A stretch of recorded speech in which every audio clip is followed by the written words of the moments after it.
League. My name is Charles Tang, joined tonight by Red Hood Kitty and Mr. CB. We got a wonderful quarterfinal lineup, our fourth and final quarterfinal coming up in Tier 2 as Rogue Knights take on Joker's Wild. How we doing, folks? Doing pretty solid. I'm pretty excited for this game. Hopefully this should be an interesting game. Lots of things going on for both of these teams. I know you really know most of the storylines here, but I mean, this is the playoffs, this is the quarterfinals, so I'm expecting big things from both teams. We're starting things off on Oasis, of course. We're also starting things off with an announcement. So on the side, if you want to look at our lineup, Rogue Knights is starting with Fat Cat, of course, their team captain, and Yellow on the support lineup. And Yellow became a father 3 days ago. So big shout out to Yellow. Not only that, Yellow's child's middle name, this is real, I'm not making this up. Yellow's child's middle name is Mercy, chat. Now that is a poggers if I've ever seen it, chat. Yeah, I mean, you know, becoming a father is a pretty huge milestone, and I'm sure this would be a nice little, this would be even nicer to just, you know, come out with a win, because, you know, come out with a the dub. kid. Yellow yeah, about to be fucking undefeated as a father. But of course, rounding out the rest of the lineup, Rogue Knights lining with Eldritch and Beezer on a very dive-friendly tank line, as Jokers goes to chooses to go with a very traditional Ryan Zarya Brawly style, backed up, of course, with Grow Daddy's Reaper. Yeah, I mean, if you're gonna run dive on a map, this is as good as map of any, really, to run it on Oasis. You have a bunch of high ground to control, which, as you can see, they took advantage of, and it's gonna be hard for them to come in without just getting dove on, especially that backline right there. Anybody here particularly diveable? Yeah, I mean, well, they just got someone, Crowder, but, apparently. Yeah, I mean, the Baptiste is very vulnerable. Once you take away that immortality field, he's very vulnerable to be dove on. Well, yeah, so starting off real early, we got the Soldier and the Baptiste dropping out early. So Scrunchel switching over, and Crowder hitting us with a Torb Brig, a father-daughter combo to match Yellow and middle name Mercy. Over here, a lot of anti-dive coming out already. Of course, Brown Daddy's going to stay in their Reaper. Those shotguns are going to do so much damage to that monkey up close. B's already almost completely ready for that bomb. And of course, last round sitting and waiting with that EMP. Yeah, they're gonna try to take the high ground right here. They're gonna push up all together as a unit. I do like the Torb coming out. It's a good decision. You know, it takes away that Doomfist. And yeah, they're just, but that Sombra just gets a nice little EMP out, so, you know, we'll see how this fight goes right here. Well, the EMP was used a lot more defensively than I thought it would be, right? It wasn't used to engage, it was used more to stop the momentum coming out from Joker as well. But the bomb comes up to the backline, used mostly to rematch because it doesn't find anybody. Eldritch gets Crowder in the backline though, but Brown Daddy with a spin to win, taking down the last round. Bees are going down as well, demeched and sent back to spawn as Fat Cat dies as well. Eldritch now just primal raging on the point, ticking this time over, but also maybe feeding a little bit of the ult charge over. But it's still your point, so no worries as Eldritch tries to get out and does manage to get out with half health. And the point 58-4 over here. Swing over to Joker's Wild now. Kakiga with the Shatter online. As Rogue Knights decide to go match the Brawl. The dive got them 60% of the point. But now you go to Brawl, you might be behind on this ult economy and might have to do a passive, a dry push here with nothing but Yellow's beat to really fall back onto. Yeah, and I mean, the EMP was very defensive, like you said, and when you throw out a defensive EMP like that, you make yourself very vulnerable, and oh, nice little shadow with the... Not just that, multi-core comes out and Eldritch is pinned completely out of position. A great pin coming out from Kakiga to bring Eldritch, isolate Eldritch completely from their teammates. Like we said, Yellow with the beat, they're trying to save everybody, but to no avail. That being said, that was a little bit helpful to get the ult economy matched up just a little bit. The only thing immediately available to Joker's Wild is the rally, of course, and that's something you got to use intelligently, you got to use early in order to get maximum value out of. Yeah, and Crowder is finding so much value out of this Torb. He threw out his Molten Core and already almost has 50%. Like, he's halfway to another one. That just shows how much work he's doing on this Torbjorn. But like you said, the eco pushes actually worked on their favor because they managed to bait out 2 ults from. Oh, so the pin comes out again, and Rinswatch and last round both get taken out really, really early. My Annie and Fat Cat both committing the coalescence here, but neither of them finding too much work. But a great shadow coming out. That finds 4, finds 5. Crowder here though with the molten core ready and not about to use it. Eldritch finds 5, no kills, and then the shadow, the counter shadow comes up from Kakiga. The Torb comes out to keep everybody alive though, but Die is out. Brow Daddy over here with the Death Blossom taking down 2, 95% and ticking, and Rogue Knight is switching back over to full stall territory. That's the risk you take, right, CB? When you start with a dive, you start with a composition that you practice, and you switch over to counter. Yeah, you match them, and maybe you can outplay them, but you are always going to be behind on ult economy as Joker's Wild takes the first round 1-0 here on Oasis. Yeah, they're always a bit behind in terms of the ult economy due to them, you know, like you said, swapping off and all that, but the real problem I had was whenever they used the shatter and got a huge shatter, they just weren't able to follow up on it, and by the time they were trying to do anything with that shatter, I mean, Eldritch just dies, and you know, you throw in the grab, but that's just a waste of a grab, and I understand it's Final Fight territory, but you just gotta, since it's Final Fight territory, you would think you'd just try to throw everything you got just to, you know, cap the point, but it just wasn't enough for Rogue Knights. But you know, we'll see what they pull out right here. This is a very brawl-heavy sided map, so it could be in favor of Joker's Wild, or you know, we'll see what they do on the brawl. The only difference coming out is that the Echo and the Mei difference, so it's going to be really interesting to see if that plays too much into our difference. Of course, the Echo's so good for shield break, but the wall comes out, blocks out 3 of Joker's Wild. The Ryans come through and pin into each other. Kakiga gets tossed away from their team, though, as East-West is not able to get any support there. The peel is not there. Yellow does go down, but that's in exchange of like 3 of Joker's Wild falling, and Rogue Knights looks pretty comfortable on the point, though, as Brown Daddy gets melted by Beezer. So we have on both sides deciding to stick with this composition, except for last round switching over to the McCree, hoping the flashbang is going to be able to slow Kakiga down, as Eldritch is already 2/3 of their way onto an Earth Shatter. Yeah, Brow Daddy was nearly able to turn that fight right there at the end, but I mean, that wall from the Mei was just so huge, cutting off a couple of those resources there. Well, speaking of walls, the Rhine is backed up yet again, and it's just Brow Daddy now forced to fall really, really far behind, but the Echo Duke comes down onto the Reinhardt, and that's a free Earth Shatter there. It comes down, doesn't find anybody, not quite yet, as the Echo is then forced back into normal vanilla Echo mode. The wall comes out just to solid the point a little bit, as they're able to take out Crowder using that wall. So it's a 3-on-4 fight on point here. Zarya is running out of bubbles. Looks like Aki's going to take a lot of damage. You're chunked up to half very, very quickly. That flashbang from last round already paying off, as Yellow's just swinging away, doing a lot of main tank work as the break, creating a lot of space. A great grab coming out, finding Kakiga, and I believe finding Skrunkus in there as well. Eldritch choosing not to go for the pin, though, as Elo gets smushed up against the wall. The Shatter comes out, not finding enemy. Great reactions from Eldritch to block everything, but that's not enough, as East-West melts them. Browder coming through, takes down Beezer, as well as the point gets swung over. Very much similar to the first round. Rogue Knight's getting a head start, but Joker's Wild eventually capping the point with a Graviton Surge in tow, and Browder not far away from a Death Blossom. Yeah, and honestly, it was on the back of Kakiga's aggressiveness, in my opinion. He just held forward on his stick, and he just went right at him. He that aggression right there was just able to turn the fight. You know, the Mei couldn't really do anything against it, and there you go, first pick right there. Yeah, the wall comes out as well, and it looks like Kakiga's in a lot of trouble, but the grab comes out to buy everybody a lot of time here. Great work from East-West to use that defensively, but then the Blizzard is there. A lot of people are going to get caught up into this. A lot of popsicles on point. Eldritch pins through, and Scrungles gets taken down. And I believe Kakiga went for a pin, and Yellow is there to meet with a shield bash, as a Rogue Knight determined not to let a repeat of the first round happen and recaptured this point with a 50%-ish on the card for Rogue Joker's Wild, and Rogue Knights looking to peel ahead. Yeah, Beezer's just been so huge on the Zarya. Probably the most impactful player here, other than maybe Rincewash on the Mei. But I mean, Beezer is just, you know, time after time just finding these opening picks, or just picks in the middle of the, you know, the neutral fight, and it's making it very tough on Joker's Wild to just even come in there. A nice wall.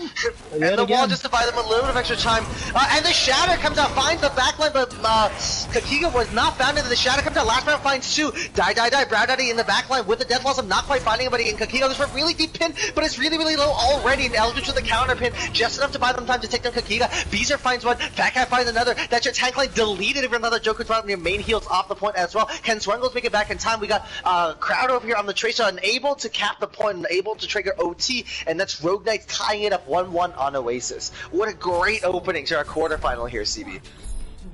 Yeah, for sure. And that team fight win was really on the back of last round. We didn't really mention him that much, but you know, he came up clutch when he needed it. He popped the high noon, managed to find a couple of kills, which is really all you need to win a fight on a control, especially on a map like that. And you know, got a couple more picks even after the high noon. Got a 4K at the end of it. Really was the big determining factor of that fight. They just couldn't come back after losing those two from the high noon. But we'll see what Joker's Wild do this time on this round. We'll see what they pull out. Both teams with the Rein Zarya, of course. No Lucio on either side to enable the Rein Zarya rush down. Choosing to go with a little bit more brawl with the break, a little bit more splash healing with the Moira. Scrungles, though, with the Pharah Mercy combo. We have a DC. And Eldritch just decides to dip out. That's going to be a pause in chat. But really, a lot of pressure is going to be on Last Brown here, right? Because as a solo McCree, it's not as easy as it looks, right? To hit a tier 2 Pharah out of the air, especially with a Mercy pocket. And if you look at the rest of the composition that we're seeing from Rogue Knights, almost none of them can remotely trouble the Pharah, right? It's not like there's a Diva or a Baptiste to help you out. You're the only hit scan. Beezer and Fat Cat's never going to get close enough. And Yellow's focused on something else. Eldritch focused on something else, and also not in the lobby anymore. And, you know, Rin Swash has to be a hell of a shot to be hitting consistent icicles onto that Pharah. So that's going to be the key, right? Far Mercy in the air. Rogue Knights maybe lacking a little bit of firepower because they let Far Mercy down. But on the flip side, if you're able to just play 6v4 on the ground and completely ignore the threat from the sky, that's an easy win every single time. Yeah, for sure. It is going to be very tough on Last Brown, but especially since Brow Daddy might come in and try to pressure him, because you know, he probably knows that that's the only Pharah counter, so pressuring him would be the ideal thing, so that Pharah has free reign in the sky. It will be tough. You have to make sure that you know, the Brig and May are there to peel for you to make sure that you don't die from the Reaper. But you know, you also have to be hitting those shots, so you have to be managing a couple of things at once, and it will be tough. I think, I mean, if you're gonna see the Pharah here, you'd much rather run Pharah Mercy. That is, you'd much rather run maybe Soldier or even the double hit scan at this point. Rogue Knights in perfect harmony, just backing out of here though, as they know Eldritch is not there with them. So that's a free capture onto Joker as well. Just a little bit of Luki coming up from Rogue Knights, but they are back and ready. And CB, how much is this going? Is this kind of at least on paper, Joker as well will have a little less healing. How much is that going to impact them on this fight? I think it'll be I don't think it'll be too much of a problem, since Moira can just kind of like spray everywhere on the ground. Pharah, of course, is just going to be healing. Oh, well, okay. Well, speaking of Pharah, Crowder gets deleted. Brow Daddy goes down as well. So Rogue Knights without Eldritch in the lobby, now back and swinging away. Kakiga just misses that pin though and eats a hammer to the face. Oh, Justice reigns from above though, takes down Yellow as Fat Cat goes down as well. Kakiga swinging away on point, still manages to stay alive at half health here, but now is surrounded by a bunch of Rogue Knights players here, and eventually does end up falling. Rogue Knights capturing the point. Joker's Wild 40% and counting. That was a bit of a caster's curse, you know, standard kill gram death right there. Right. But but I mean, it really shouldn't be an issue, right? It's just heal the Pharah in the sky and just have the Moira just spraying everyone. It shouldn't, as soon as the Moira runs out of resources, of course it is. But you can see Crowder's going to be going on the Ashe, and I think that's better for them right now. Because you do want that healing for everyone, you know, Mercy sharing a bunch of that healing as well. So it should be a bit better of a look right here for Joker's Wild. We got Joker's We'll see how Wild taking they're the high able to ground deal here with last as round. well, and they do eventually drop down the bubble to negate a lot of that May freeze. And did I see a shatter come out? No, I didn't. No worries. Kiki gets taken down very, very early though. East West here frozen him. The shatter comes out. Eldritch holding nothing back as Beezer lets rip with the Graviton Surge as well. Kakiga taking everybody on a little bit of a trip that would not be for Eldritch responds with a pin of their own. Kakiga gets absolutely demolished here. 60% in counting for Road Knights and Rocky Top. You bet your sweet ass that it is Red Hood Kitty on the pause champ, the Kittypedia herself. Lightning fast reflexes on that R3 button. Yeah, last round coming up with the 2K to start off the fight really was the determining factor of that one. Was just able to take out the Ash so you don't have the pressure of the other hit scan just shooting you down, all that spam. It's really nice to just, you know, find the opening pick, and here we go.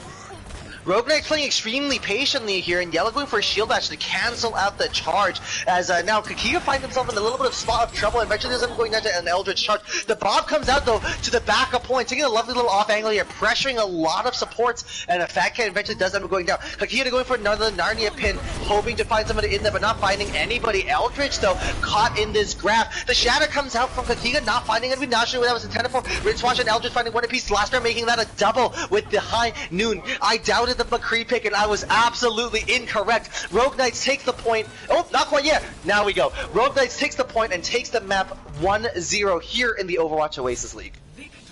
Yeah, last round was very huge actually, popping off those last couple of team fights.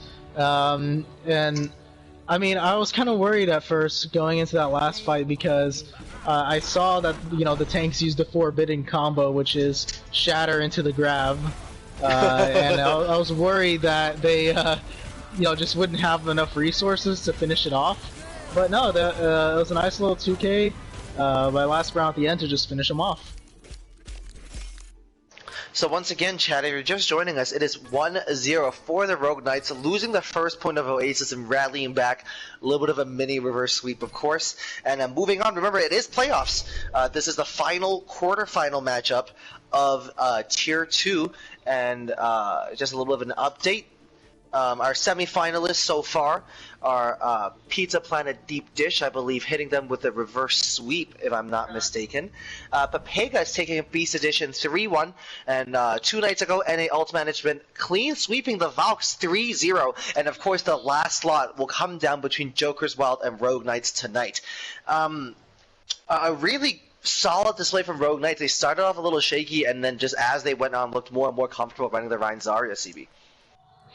Yeah, I was a little worried at first because I saw them running the dive, but on Control Center or City Center, whichever one. I don't remember the map name, but they were running the dive, and then they swapped on to the Brawly kind of comp with Ryan Zarya. It just didn't look as good as Joker Wild, so I was worried going into the next rounds or the next couple of rounds that they just wouldn't be able to hang with the tank lines of them. But no, they proved me wrong. They were just, I guess it really was just the ult economy that, you know, screwed them in the end. So, yeah, Rogue Knights looking like they can pull off a couple looks there. Speaking of Ryan Zarya compositions, I believe that is a King's Row shout coming out as our next map. Remember, loser of the map picks, loser of the previous map picks the next one. So I believe King's Row is next online. We saw King's Row play to absolute perfection today in the Overwatch League. As a San Francisco Shock playing a Ryan Sigma Brawl Rushdown comp is poetry in motion. And so just bear with us here. It'll be a little bit longer between maps than we're used to because, once again, the playoffs, the map pick has to come out, and after the map pick comes out, both teams then have to decide on the lineup that works out. SR averages have to recalculate it because we don't know what maps we're playing because the beauty of playoffs. But that's more time that you get to listen to the dulcet tones of me, CB, and Red Hood Kitty. Yeah, I mean, like you said, if you want to see a map played to absolute perfection, you just got to watch any San Francisco game playing on Kings Row. They're just masters at that map specifically. They But yeah, find flank routes I didn't know existed. I don't know how they did it, but the Super went on a crazy flank shatter at the end of like the first, at the very beginning of Streets. I don't know how they do it, man. And Choi's Choi. Yeah, for sure. And honestly, I'm not surprised Joker Wild chose this map because I mean, you saw on Oasis they just would not get off of Ryan Zarya. I mean, they switched up a couple of DPS, but I mean, Ryan Zarya is their bread and butter, obviously. So Kings Row is the optimal map for them. So it's just a no-brainer, in my opinion, for them to run that. Okay, so I don't believe there are too many changes coming up from Rogue Knights. Just a chaotic Phoenix, I believe, coming in to sub out Rincewash. Yeah, Rincewash had a solid May on Oasis. I mean, the walls were huge on at University. Yeah, for sure. Played very, very well, just in general on Oasis. So it'll be interesting to see what Chaotic Phoenix brings to the table, especially on this sort of map. You would think maybe May would be an option here, but you know, maybe Chaotic Phoenix is a Genji player, and you know, over the course of time, Genji has gotten progressively better on this specific map. So we'll see. Genji's basically a brawl hero now, bro. That is true. If we're playing on the Overwatch League patch, that would be disgusting. Okay, so for Joker Wild, I don't believe we have any subs. No, we don't. Snoops is coming in, though. Snoops is coming in for Brow Daddy. Brow Daddy. Just working out some arithmetic in with our calculators for the SR average. And Rogue Knights, of course, since Joker's Wild got to choose the map, Rogue Knights then gets to choose if they attack or defend first. Yeah, we're just calculating, crunching the numbers, seeing if stonks are up or not. Did you say crunch? Is it crunch time, CB? Oh yeah, not to mention crunch time presented by Cheez It Grooves. So today, hey, let's go! No, I'm kidding. Hey, only thing groovier than Cheez It Grooves is a groovy quarterfinal matchup between Rogue Knights and Joker's Wild. Take that as a segue, chat. Hey, Cheez It, sponsor us. Come on, please. We need money. Come on. How we doing on this wonderful night, chat? If you're looking to match chat, you know what I gave up in my social life to make it tonight. It's a Saturday night. We're popular and cool kids. Chat, let me know what you could have been doing instead, but chose to be here instead. Hydra coming up with some fighting words in chat. You'll love to see it. Just a little bit of drama. Yeah, I mean, you love to see the drama just going on. Personally, what I gave up Saturday was nothing other than tomorrow I have to go get COVID testing, so that's always fun. Yo, as of 1 p.m. Oh no, sorry, as of 3 p.m. last Thursday, I do not have COVID. Get tested, folks. Depending on where you live, it's probably free. Yeah, I tested about a week ago. No, about a couple weeks ago, maybe. Tested positive, and I had to stay isolated. So I had to stay isolated for 14 days. Damn. That's so good. Did you have symptoms, CB? Yeah, I did. It sucked. I mean, yeah, I believe it. But now I'm getting tested again because I feel fine. But you know, just double check. You know. That's fair. Well, nobody lick CB anytime soon, folks.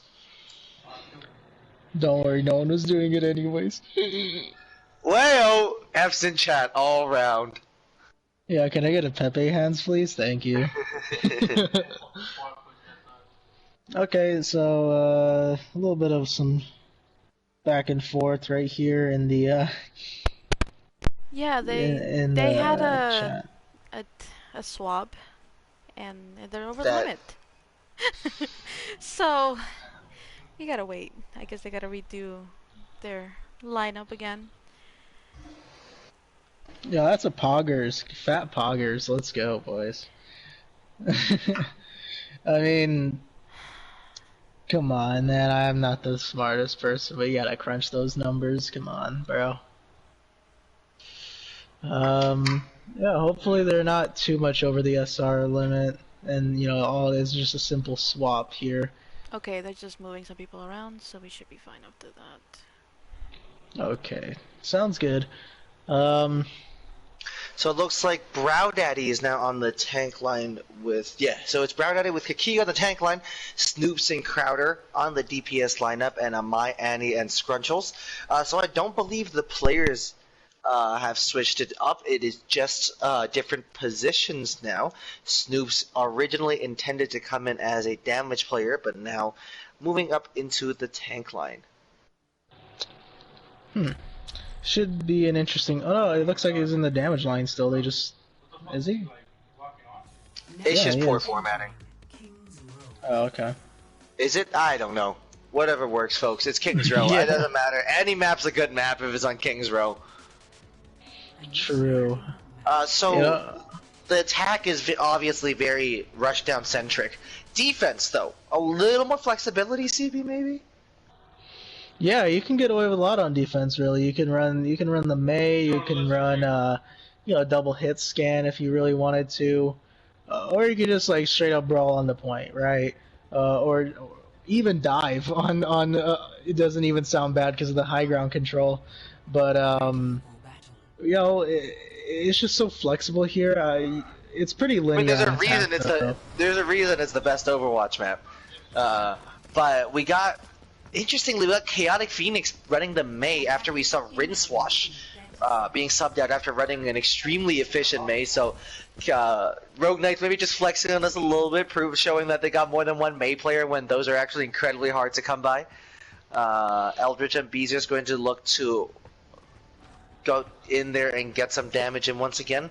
With a tank and damage lineup like we see from the Rogue Knights, it's really not about the damage players are there for their utility. The damage output is going from Beezer, Eldritch, and maybe even Yellow. On the flip side, Snoops and Crowder, those are two spam heroes. I've ever seen them. The Junkrat Hanzo combo as old as time. Yeah, Chaotic Phoenix coming in playing the Mei is very interesting. Perhaps, you know, like you said, just flexing, or maybe it's just a stylistic difference in the Mei players. In any case, we'll see how this Mei player works out. Of course, Oh, like this you Mei said. player just walled up a Hanzo, which then just dropped to the low ground. So the brawl has begun. Both the Zarya's are already glowing red and blue here, but Rogue Knight's playing really patiently, giving him a lot of space. Backhat does eventually end up going down, but now for Eldritch finds Snoops in that backline, though, with a lovely little fire strike. As Rogue Knight's not enough pushes forward, takes a little bit more space. Yellow doing a little main tacking, but a little bit out of position, to shield bashing straight into an arrow from Crowder. Crowder turning that into a triple quadruple kill. That's great work from your Hanzo. 73%, 74%. That's 3/4 of their way to a Dragon Strike. Brow Daddy's got to get some work done and keep up with that if he wants to have that deadly Grab Dragons combo. So at first time of asking, Joker's Wild has already cracked this point wide open as Brow Daddy head and shoulders 10-12% above Beezer on the grab ult count. Insane play by Crowder, just finding 4 kills one after another. But honestly, it's really off of the back of Snoops, I would say, because they, you know, he traded his life for the enemy Moira, and it opened up the floodgates because they didn't have enough sustain to just survive on point.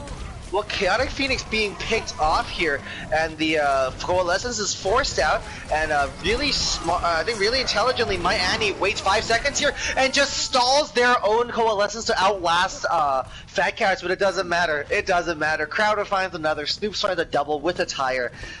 Joker's Wild, I think, so far so good on the map call, right? You've only won fights so far in King's Row, so the brawl is certainly something they're comfortable with. Now just getting 3 bodies on cart, not choosing to over-aggress this area as Eldritch is pushing around the corner. Both teams fully regrouped here though, so right as the payload hits the checkpoint, we got a full fight ready to kick off again, CB. Yeah, and I mean, it's just a masterclass right now that you're seeing from these players. But that being said, Chaotic does find Snoops first. So this could be I mean, their eventually first that Mei hold. was going to do some work here with so much utility. As Kakiga is now, Kakiga's shield's really low, but then Hanzo and Ryan is split off from the rest of their team. This could spell trouble, but no worries, Crowder is here to carry, boys and girls. Kakiga now gassed up, bubbled up, and ready to go as well. Yeah, Crowder has just been so insane on this, and here comes the Grab Dragon combo. That's a huge grab, and the counter do. shatter is there, but it doesn't matter. The Dragons find 3. That's amazing work, and that's the Grab Dragons combo we warned about. The Dragon finds 4. Faka gets picked up in spawn. You hate to see it. Well, I don't, because I get to commentate it, but that's gotta hurt. Stall territory for Rogue Knights, I think. That's a great counter shatter coming up from Eldritch, but unfortunately the shatter was never going to stop in a pair of dragons coming out. But the Grab Blizzard equally potent here as the beat comes out from Scrunchels.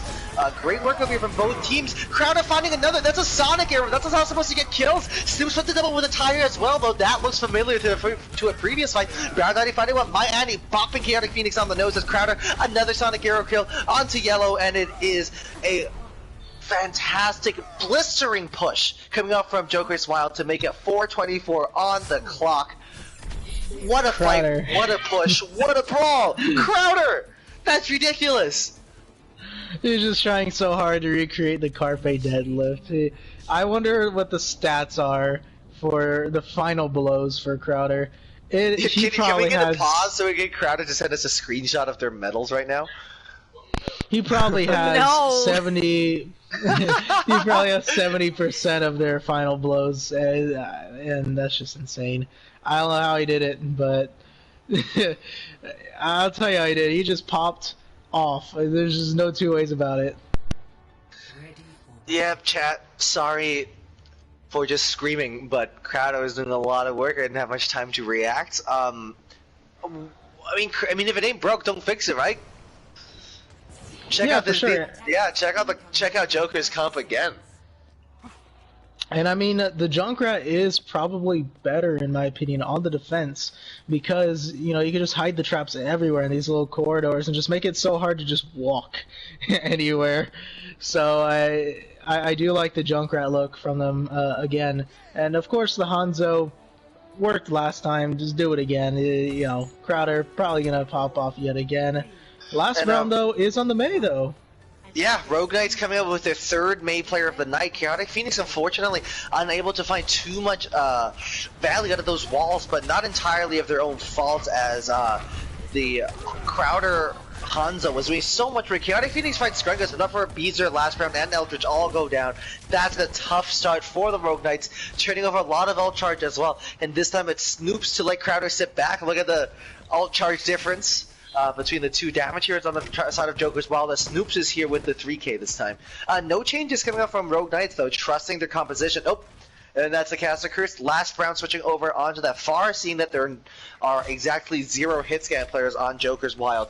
Crowder is a good Hanzo, but you have to be absolutely insane to be hitting headshots onto a Pharah as a Hanzo.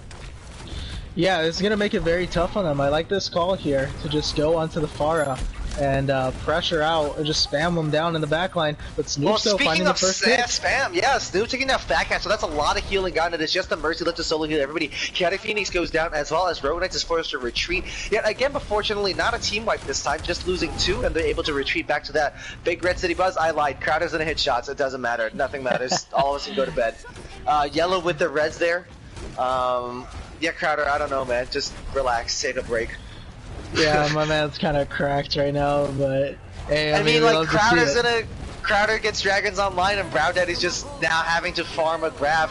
Oh, Snoops deletes Beezer too, right after Fat Cat deploys the Coalescence. Now Snoops hides the tire a little bit, goes through, nutmegs the statue, and Eldritch is taken down. That's so much damage coming up from Snoops and Crowder, and the Shatter's online, the Dragons are online, the Grab's coming ready.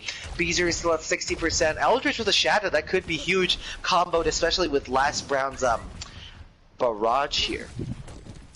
Yeah, Snoops is just making this an absolute nightmare to push through, and like I said, this is why you run the Junkrat on defense. You just hold these angles and just keep spamming people down, and there's just nothing you can really do about it other than just try to push in. Alright, so the shadow comes out and it's blocked. Eldritch with a huge counter shadow. The beat is forced out. Grenchell's trying to keep everybody alive, and it's working. Snoops and Crowder are doing exactly what DPS players do, and it's just click heads. Not Snoops. Snoops is not clicking heads. Those are just nades. Last round and Beezer last to go down here. 90 seconds on the clock for Rogue Knights though, but I think it's really, really clear to see the difference and what the style of brawl that Joker's Brawl is going for. It is still brawl, CB, don't get me wrong, but it is a brawl that is patient and a little slower, and it buys Snoops and Crowder time to do their magic, and so far it's working wonders. Yeah, and as you can see, Beezer here swapping onto the Winston. This is just kind of desperation in my opinion right here. Well, the tire comes out, doesn't find anybody. Chaotic Phoenix going for a big tire, ignoring the Zarya, and it works! Snoops and Crowder both go down, carries are out of here. Joker's Wild hides in the spot, while Scrunchels joins them in spawn. This is looking tough. Rogue Knight's probably finally cracking this open, but not before Eldritch goes down early, though. Kakiga is down to 1 in absolute last round, just another direct hit to the back of that German Knight. Will take them down. That armor is not going to protect you from an explosion from what is essentially an Egyptian Gundam. Brown Daddy, though, gets healed up as Rogue Knight. Brown Daddy does get out with grab and with relatively high charges. Rogue Knights eventually does end up capping this point. Yeah, and Chaotic with that huge Riptide really determined how that fight went. If he didn't find Crowder or Snoops in that Riptire, they just lose because, like you said, that's their carry right there. And that Riptire just found both, which is even better. And, you know, as you can see, Chaotic Phoenix deciding to go on this Echo. We'll see how they do. I mean, chat, look at the top of your screen. Peep Snoops' positioning. The grab comes out, and the Dragons are matched. So Beezer and Chaotic Phoenix both going down. Crowder and Snoops finding one apiece here. But the Pharmacy duo of Yellow and Last Round are deep in that backline, and that might just hurt. And Last Round looks like they're completely out of cooldowns to get... Oh, I lied. The Concussion Blast is there to bring that Pharmacy pairing to safety. The Barrage is online yet again. Yellow with... 85-ish% on the Valk, just like we saw at the beginning 2 fights ago.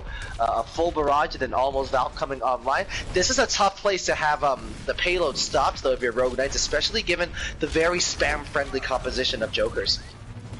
Yeah, Snoops' positioning at that last fight was very vital to just, you know, spam down people and find the picks here.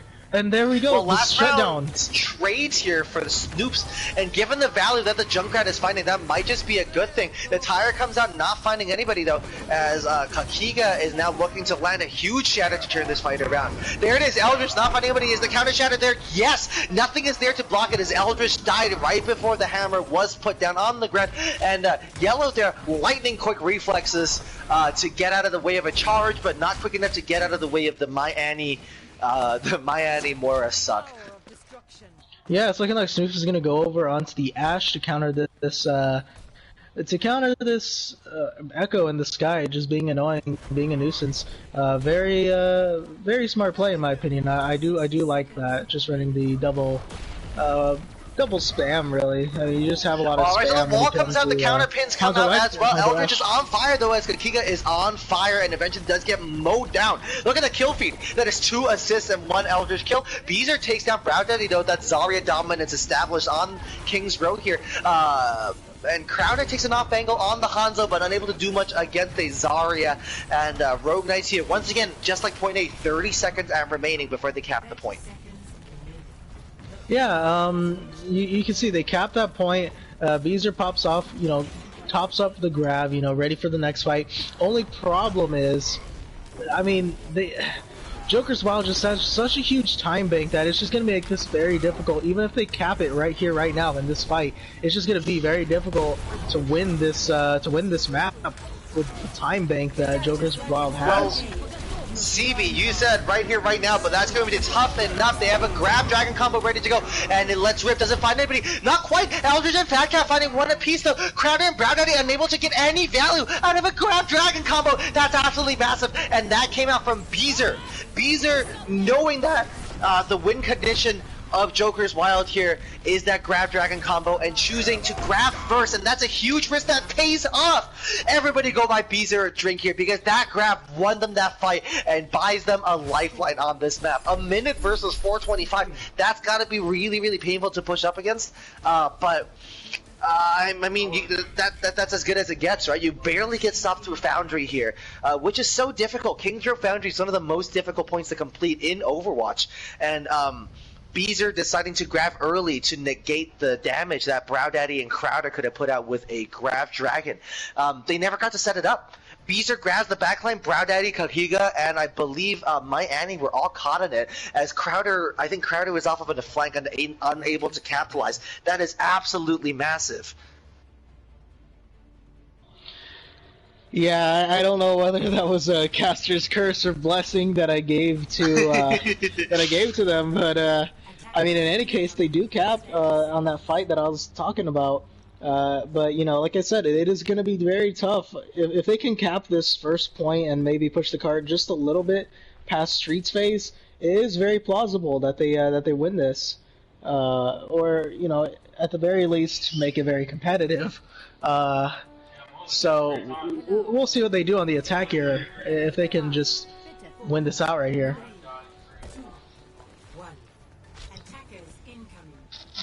And so we got Rogue Knights attacking first again, instead of, okay, so still running a May, but Chaotic Phoenix on the Reaper this time, just for a little more frontline brawly pressure.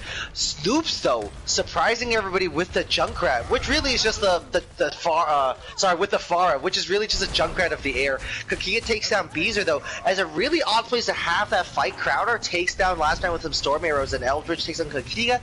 Chaotic Phoenix falls again, though, so that's a lot of damage. You're not able to get Eldritch going for a pin, helping to even up the scoreline, and then able to find anybody. Fat Cat is forced to back out along with Eldritch through a hotel here to keep everybody alive, but eventually gets pinned. That's gonna cost you like 10-15 seconds maybe. Moira is a fast character, so maybe on the lower end of that, maybe in the high single digits, but that's still gotta hurt, especially when you only have 20 seconds remaining. Go fast and go hard is the core coming off from Rogue Knights, as Yellow is ready with the speed boost. I mean, everyone right now is just playing out of their mind on the side of Joker's Wild. Yeah, it is their fight to lose right here. We'll see what they can do. Fat Cat has the coalescence, and oh my gosh, the rushdown comes out. They go back. Oh my goodness, they go for a flank shatter. They find two, but it doesn't matter because Rogue Knights already found five kills before that. Kakiga now with the pin onto Chaotic Phoenix, but Kakiga gets melted by the coalescence. I'm sorry, I started chat. That was crazy. Kakiga went for a flank behind, finds two, finds three with the shatter, but Eldritch just getting so much value, and now it's an OT push. Remember, in OT you don't get extra time for capping points, so Rogue Knights now having to win every single fight. Well, until they don't, CB. Until they don't. Okay, now don't C9. that would suck. That would suck. We've seen a couple of fat C9s here in the Overwatch League already, so I mean, it's just don't C9. Don't C9. That would be very upsetting. So we got Joker's Wild regrouping with four. Okay, a full six regrouped here though, and the ult's online. Well, the shatter comes down, but Eldritch falls right as that animation is completed. Dragons come out though, covering the card. Snoops finds two with the barrage. Crowder's Dragons zoned everybody up so effectively. It is just Beezer left, but that Russian weightlifter is not long for this Earth. And Joker's Wild do manage to win a fight very, very quickly into Streets, as Rogue Knights now know the win condition. 4 minutes and 24 seconds. Defend and hold point A as well as you can, and then hold Streets like your life depends on it. Yeah, and like I said, as long as they got, in my opinion, as long as they got to about right there, maybe even a little further in the Streets phase, that is actually pretty nice to have. If they can hold them off for just a couple of pushes here on the attack, that sets them up very optimally to just win, because you can hold this archway as a little choke right here, and it's very tough to crack. So if they can just win this out just a couple of fights, and even if they lose, if they can hold archway, they're set up very nicely. So capping that first point and pushing it there into Streets is very huge actually for Rogue Knights. So we'll see what Joker's Wild decides to run. I'd be surprised if they switch up anything that hasn't been working, such as Crowder on Hanzo. Crowder on Hanzo, that's like any game, right? Like when you have a basketball game and your shooting guards landing everything, all the balls are going to them. Throwback, some 2018 Steph Curry throwbacks. But now we got, for the first time tonight, Rogue Knights choosing to come out of the spawn door without a mate. Yeah, it's very Which interesting. is They odd, don't because run the May. defensively, that could have been really, really valuable. But I think the shield pressure and the constant spam coming out from the Torp might just be a little more here as the turret gets really low, the courtesy of Crowder and Snoops. Yeah, it is very interesting they don't decide to run this. Oh my gosh, chaotic Well, Phoenix just as we say versus... that, not just curious and interesting, also extremely effective. Snoop's falling already halfway over to the Molten Core as Eldritch is 2/3 of their way towards that Earth Shatter. Kakiga notably 25% behind. That's got to be huge. Rogue Knights, though, forced to use that immo field nice and early, but also following up with the App Matrix. But Crowder finds last round. Crowder's just absolutely on fire, and there's no counter to a good Hanzo. All you got to do is hope that you don't get shot. The Shatter comes down, find a bunch in the backline. This is an extremely chaotic fight. Kakita, though, finding Beezer, finding Fat Cat. Both the supports about to go down. Fat Cat manages to get out alive. Sorry, get out with a sliver of HP. That's not for long. Beezer goes down as well. Last round of your stalling with everything they've got in their body as the point capture eventually goes at 2 Joker's Wild. Now Rogue Knights with 3 minutes to hold here on streets, but if they get back quickly enough, which they do not, last round gets horrible spawns, but with Bob in tow, if they're able to contest Archway here, that's going to be huge. But that being said, Joker's Wild has the advantage of having more time, which means you can push further forward up, because you don't need that many bodies on card, because Charlie Niners are not possible for another 2.5 minutes. Yeah, that's very unfortunate that they lost that fight right there, and didn't win any more fights. But they aren't pushing card right now, so if they manage to just, you know, find a foothold in this fight and get a couple picks here, they realistically can hold this Archway, perhaps. Wow, they're choosing to go extremely aggressively. The Dragon grab combo is ridiculous. That's a triple. And Snoop 6 on Eldritch. Chaotic Phoenix, of course, is there with the Molten Core, but there's no follow-up. They're 10 meters, 5 meters out away from the final checkpoint, from the golden box that marks their victory. They're about to draw it up. Can anybody touch? I don't think anybody on Rogue Knights is close enough. We don't get an OT. We don't get a contest. Rogue Knights 1, Joker's Wild 1. That's a wonderful performance coming up from Joker's Wild here on Kings Row. Rogue Knights 1, Joker's Wild 1 here in the Overwatch Oasis League. Yeah, that is very impressive from Rogue Knights right there. They are able to just, you know, honestly, on the back of Crowder at the first half of that, but they just are able to just pop off time and time again, and you know, solid map pick for them. Honestly, I couldn't have picked a better map in their shoes. I mean, 44 limbs coming up from Crowder, an incredible performance coming up from a Hanzo. And once again, there is no counter to a good Hanzo. You just try to get your head clicked. It's like, I mean, because the only thing that counted to good Widow is another Widow, right? But with the Hanzo's so much more mobile, able to kind of even take a brawly position. So Crowder really stepping up here. So once again, we got loser's pick here. So Rogue Knights now gets to choose a map, and I would be surprised. Sorry, I would not be surprised if this was another very brawly map. And I believe it is Volskaya. So the Ryan Zara continuing to run rampant on this map as well. Psycho Zordon, I got you. Between maps, I got you with the score. During the map, I just got to yell a little bit. Chef Billy, nice to see you. And Rocky Top pointing out that there was nobody on cart, but it doesn't matter. Because you get nobody on cart, and then you get a team kill, and then you get a free capture. So it works out as well. But Crowder and Brow Daddy, I must say, I did wax lyrical about the Grav and Dragons combos. And, of course, one of the key things to that is how long both those ultimates take to charge, right? So if you're playing poorly, if your Zarya is not high charge, if Crowd is not hitting headshots, you're not getting those ultimates charged up in time for fights. But not only that, Fat Cat and Yellow are both capable of running a pretty solid Baptiste, and when they did, they were still able to bait out the immo field and make sure the damage coming out wasn't negated. Yeah, and I mean, I'm really not surprised to see Rogue Knights picking Volskaya here. They both look very comfortable on this brawly kind of style, and I mean, Volskaya, you can definitely choose to run the dive. It's not impossible.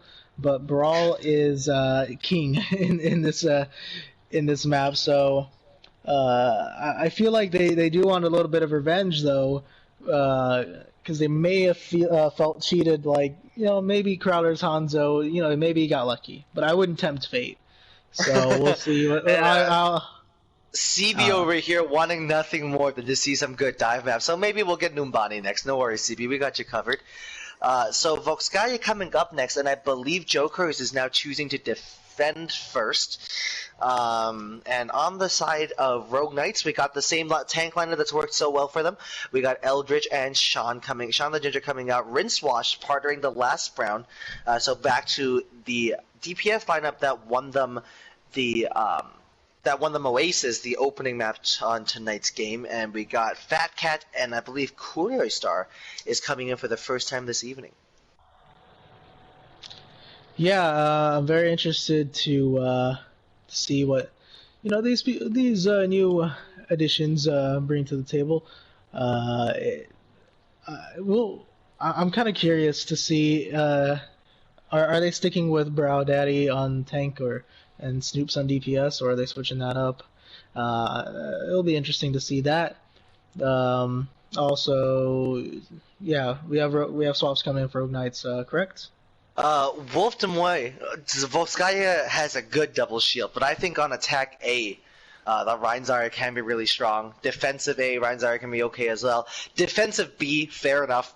Not at all a Reinzara map, but I just really like watching Reinhardt's go nuts. That's why I watch Super Stream to fall asleep at night. So I believe Jokers is not making any drastic changes, and I mean, CB, you can't take Crowder out now, not during a hot streak like this.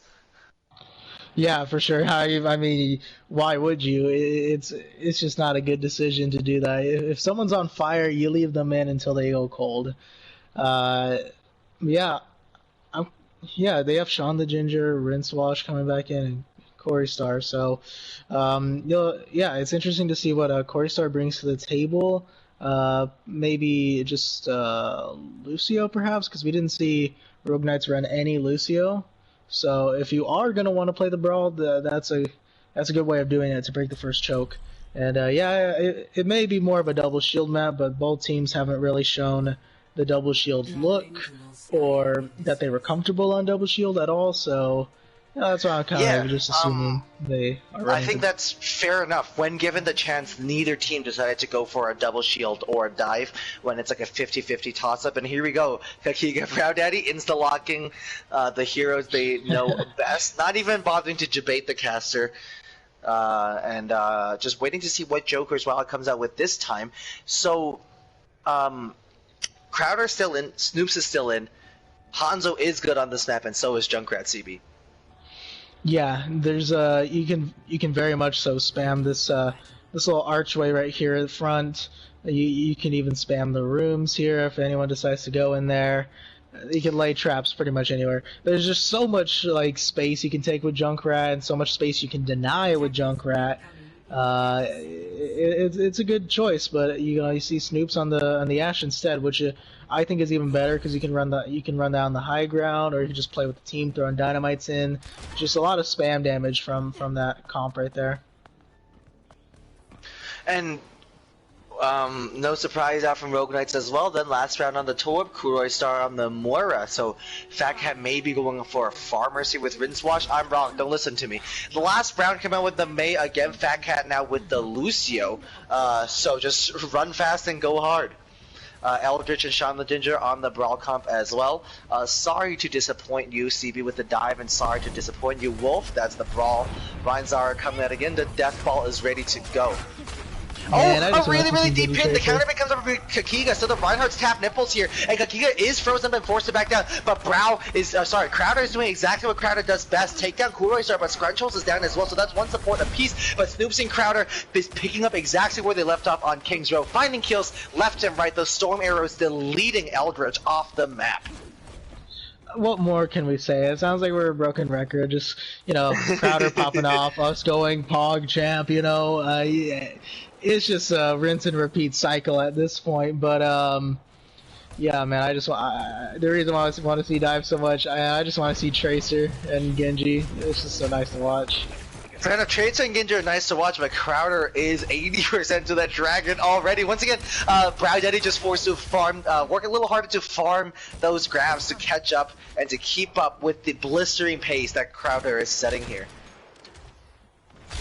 I like this rotation coming through from Joker's Wild, taking their time with this push. Yeah, they're spamming them down, building up their ults, but they are being patient and, you know, not just rushing in there, dying. He gets caught a lot of damage here, but does stay up as lays down the Earth Shatter, finding finding two, I believe, down there, as the Bob finds two and Snoops finds a third. Oh, a fourth? Snoops is ridiculous! Snoops just used the Bob and it's already a fifth of their way to one, and now Brad at 80% to that graph. This next push, this next push has gotta hurt. Unless Eldritch is able to work miracles with this Shatter, this is gonna hurt. And Sean the Ginger, oh, okay, CB is molding. Oh my god. CB thriving as the dive is coming out. Okay, CB, take over, dog. Talk me through this. What's the dive target? What are we looking for here? Okay, you really want to dive this Mercy here so you can deny the res, you know, you have the Hanzo, and yeah, you're going for those eye targets, the double, you know, hit scan, double sniper right here. You just want to really pressure these guys off the high ground. For Sean the Ginger to fall off the point? It doesn't matter, Crowder eventually ends up going down, but not before Fatcat is traded out though. The pin comes out, Rincewash goes down as well, Kakiga is taken down by the last round as well. So I believe it is 2-on-2 on point here. It's absolute chaos as Rogue Knights do manage to stabilize and eventually are going to start capping and making some progress on the point. So close from the second tick as my Annie is broken down by that orb. CB, the dive is out. You're happy, yeah. Rogue Knights has point control. This is what good Overwatch is. This is the rock, paper, scissors that we love to see in Overwatch. The brawl wasn't working, so we just switched to the monkey and the 19-year-old Korean girl in the mech. And they definitely weren't expecting it. They were caught off guard, and they didn't have anything to defend with it. I mean, all I have to do, like I said, is just dive that DPS line with the Mercy, and you win. Because they don't have anything to defend. But now they have the Torb, so they do have something to counter this. We'll see how that works, though. But CB, you know what's incredibly impressive? Count how many ultimates they used to capture that first point. None! Ult advantage-wise, that was a free capture. That's crazy. And now Sean the Ginger is so close to that primal range, and the primal is huge. Keeps them from following up with the graph, but it doesn't matter. Crowder, the dragons are out there, and that's beautiful work. Browder and Crowder comboing yet again for a team wipe. That's absolutely massive. After getting pushed like that on the first point, it is so incredibly important for the mental game of Joker's Law to get something good in, and something as commanding as a Grab Dragon combo is exactly what they needed, exactly what the doctor ordered, and Brown Daddy already a third of their way to a grab, and Crowder, what? CB, look at that Hanzo. Look at how close we are to a second set of dragons. Wow, that's just astounding right there. Like, what? How do you build dragons this fast? I don't understand, but I mean that's just a standard Philgram death for them, you know, just dying in the Grab Dragon with their primal rage being popped. I wouldn't give up on the dive just yet, because as you can see, Crowder goes down, the back that's line. 2 kills coming out, but the Shatter comes out, there's no Reinhardt to block it, and the Monkey Bubble was nowhere to be seen. Bradley runs Korisa over. Keegan eventually ends up trading out, though, having to pay for that huge Shatter, the disrespect being punished, but number 4 Snoops and Brow Daddy gets a kill apiece as Rogue Knights is forced to back up. This, to be fair, is not a good dive map as that first one, as the first point, but that being said, we do have a Diva Bomb, a Dragon Blade, a High Noon, and a Beat Drop ready to go. And you would expect, I don't want to curse anybody, but you'd expect with all those ults being used, Sean the Ginger can get that Primal Rage online fairly soon as well. But Brow Daddy and Crowder are ready again, chat, and this time with a Molten Core from Snoops ready to back them up. Yeah, I was about to point that out, that, you know, you have all these ults, but, you know, the big combo you really gotta look out for is Crowder and Brow Daddy here. And here so it is, really a bomb coming out. Just a zone? No! Brow Daddy gets taken down. I guess the bubbles were not there and ready to go. Kakia goes in with the pin, almost gets Kuroisar, who super jumps over to the last round to stay alive, but Scrunchles is up there on the break. That Mercy trying so hard to survive. Last time finding a double blow. Eldritch takes on Kakiga as Rincewash with the dash reset takes down Scrunchles. Fat Cat, a beautiful boop onto my Annie, and they're finally able to make some progress here. Now, the Grab Dragons! It comes out again! Is there a counter? No, there is! They don't touch! Crowder finding 2, but Sean the Ginger popping the Primal just in time. Your entire team is dead, but it doesn't matter, because Eldritch is there batting everybody off the point. What a sequence of events. These team chess, not checkers, chat. Chess, not checkers. The point was capped already, and when you thought it was completely over, Joker's wild counters with a graph, and when Joker's wild counters with a graph, counters the Dragon Strike, but then Eldritch counters with a Primal Rage, which is not a usual response to getting graphs, but just braps everybody off the point, smacking everybody with those huge gorilla hands the Silverback has. And you lose 2, but you cap the point. This is poetry in motion, CB. I'm at a loss for words. I mean, and that's how you do it, really. That's how you cap the point with dive on Volskaya. You don't see it. You don't see anything like it, and it's just beautiful to watch. Like on a map that really it shouldn't work on, you make it work against all odds too. Because that pick on the Brow Daddy was the biggest thing they could have done. Because without that, they wouldn't have won the fight, because they would have had Grab Dragon just straight up to shut them down. But getting that kill stops them, and they saved the Primal, they saved everything for that, for those staggers to come out. So, I mean, it was just easy from there to just cap. So, very impressive play of, Winston that I saw. And here we go, the Genji Tracer.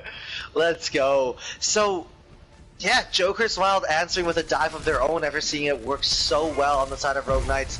The Batista Kuroi Star chunked them really low already and being forced to back up. And also, I think chat's correcting me, I believe it was Sean the Ginger on the Monkey here. I could be wrong, but it doesn't matter. It was a huge big brain play.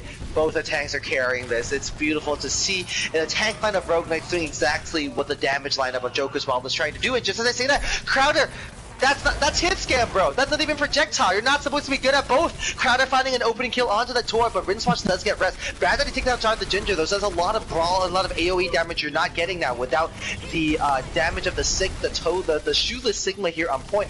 Eldritch there just being able to anchor down this point, trying to force the Monkey back, but Kakiga will not be denied. The Primal Rage is online.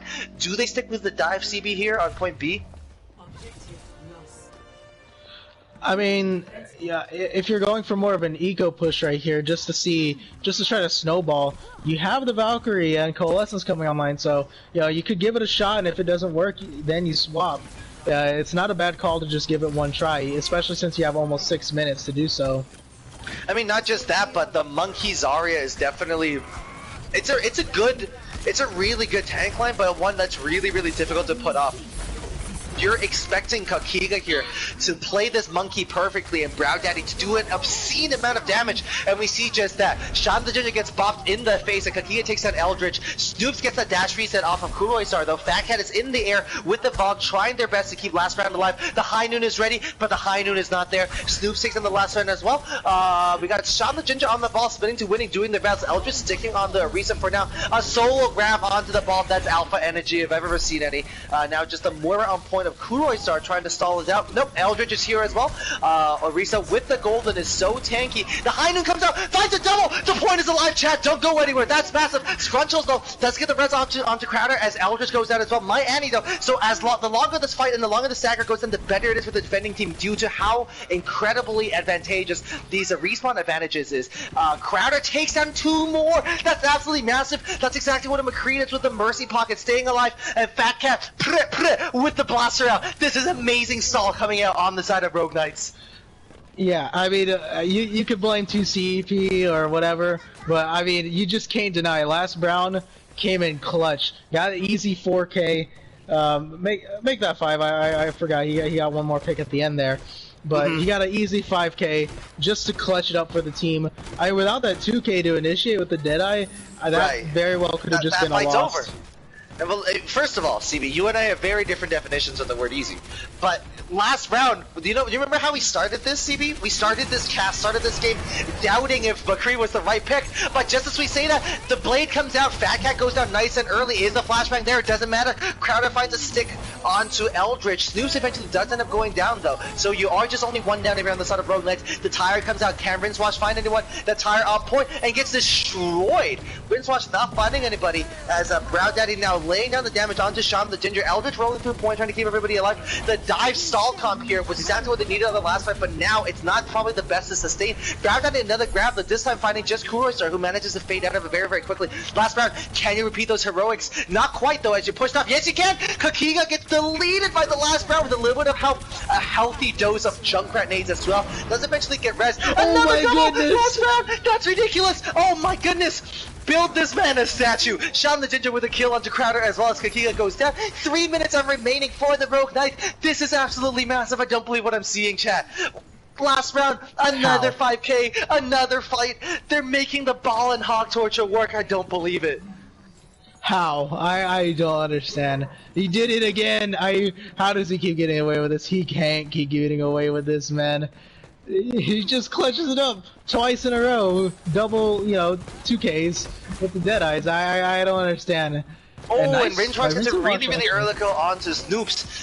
With the spam of the Junkrat, with the spam of the McCree coming out, the only thing you have to absorb any damage is really just the bubble and the bubble shield of the Winston and Zarya's personal and friendly bubble. So that's going to be really, really tough to counter the Junkrat and the McCree. But not just that, when you're playing for stall time, last round's going to take some odd angles, and Crowder finds a double, though Fat Cat and Rincewash both go down. Last round falling as well, so the clutch potential is just on pause for now, but Sean the Ginger smushes Miami up against the wall with that whole hog, scrap gun ready to go. But we have Crowder laying in a lot of heat, though, takes down Sean the Ginger, pistols Akimbo, and we have Rincewash, another tire this time, doesn't find anybody. Yes, it does. Scrunchles and Crowder both going down. The carries on both sides doing so much work here. Kakia gets flashback in this Primal Rage, but now you're just feeding a lot of ult charge over to the other team, my friend, and eventually does end up backing off. Do they stick to the dive? I believe they do. Not switching off, not switching up any compositions, and Rogue Knight's not switching off onto anything shield heavy, nothing more conventional. Listen, it works last time, so they're gonna do it again, even though it's gonna give us a heart attack. But what Rogue Knights did guarantee, not just a great game of Overwatch, but also a better time back here on Volskaya. Yeah, and that's all you can really ask for. I mean, just losing those team fights straight up, Joker that is, they lost pretty much 2 fights, but they just clutched it up at the very end with those stalls coming through. So the mines coming up, but if you look at the top left side of your screen, a lot of the mines are caught up on that higher platform, so not getting nearly as much value as it deserves. Miami melts Eldritch, who is forced to get rezzed here. Fat Cap is forced to pause her Valkyrie healing there for a second just to heal everybody up for the last round. Takes down Brow Daddy, and we are dropping into one fight territory, and Sean the Ginger is not shy with that scrap gun, but neither is Kakiga with those jets on the back of that German armor. That is German engineering for you. Kurostar and Eldritch get caught up in this. Kurostar, so much more healing going into Eldritch, and Eldritch just barely getting out. Grab that Mega though, so he's ready to roll back and to stall this out more and more. 15 seconds remaining. The pin is coming up from Kakiga. Does it find anybody? Not quite yet. Kakiga gets chunked down so very low. The healing is there though, but not enough. Sean the Ginger melts Kakiga, melts with that shield, melts with that armor. Rincewatch Eldritch last round, finding a kill apiece here as the Scrunchles is there with that Mercy Glock and is not doing nearly as much work as Fat Cat made.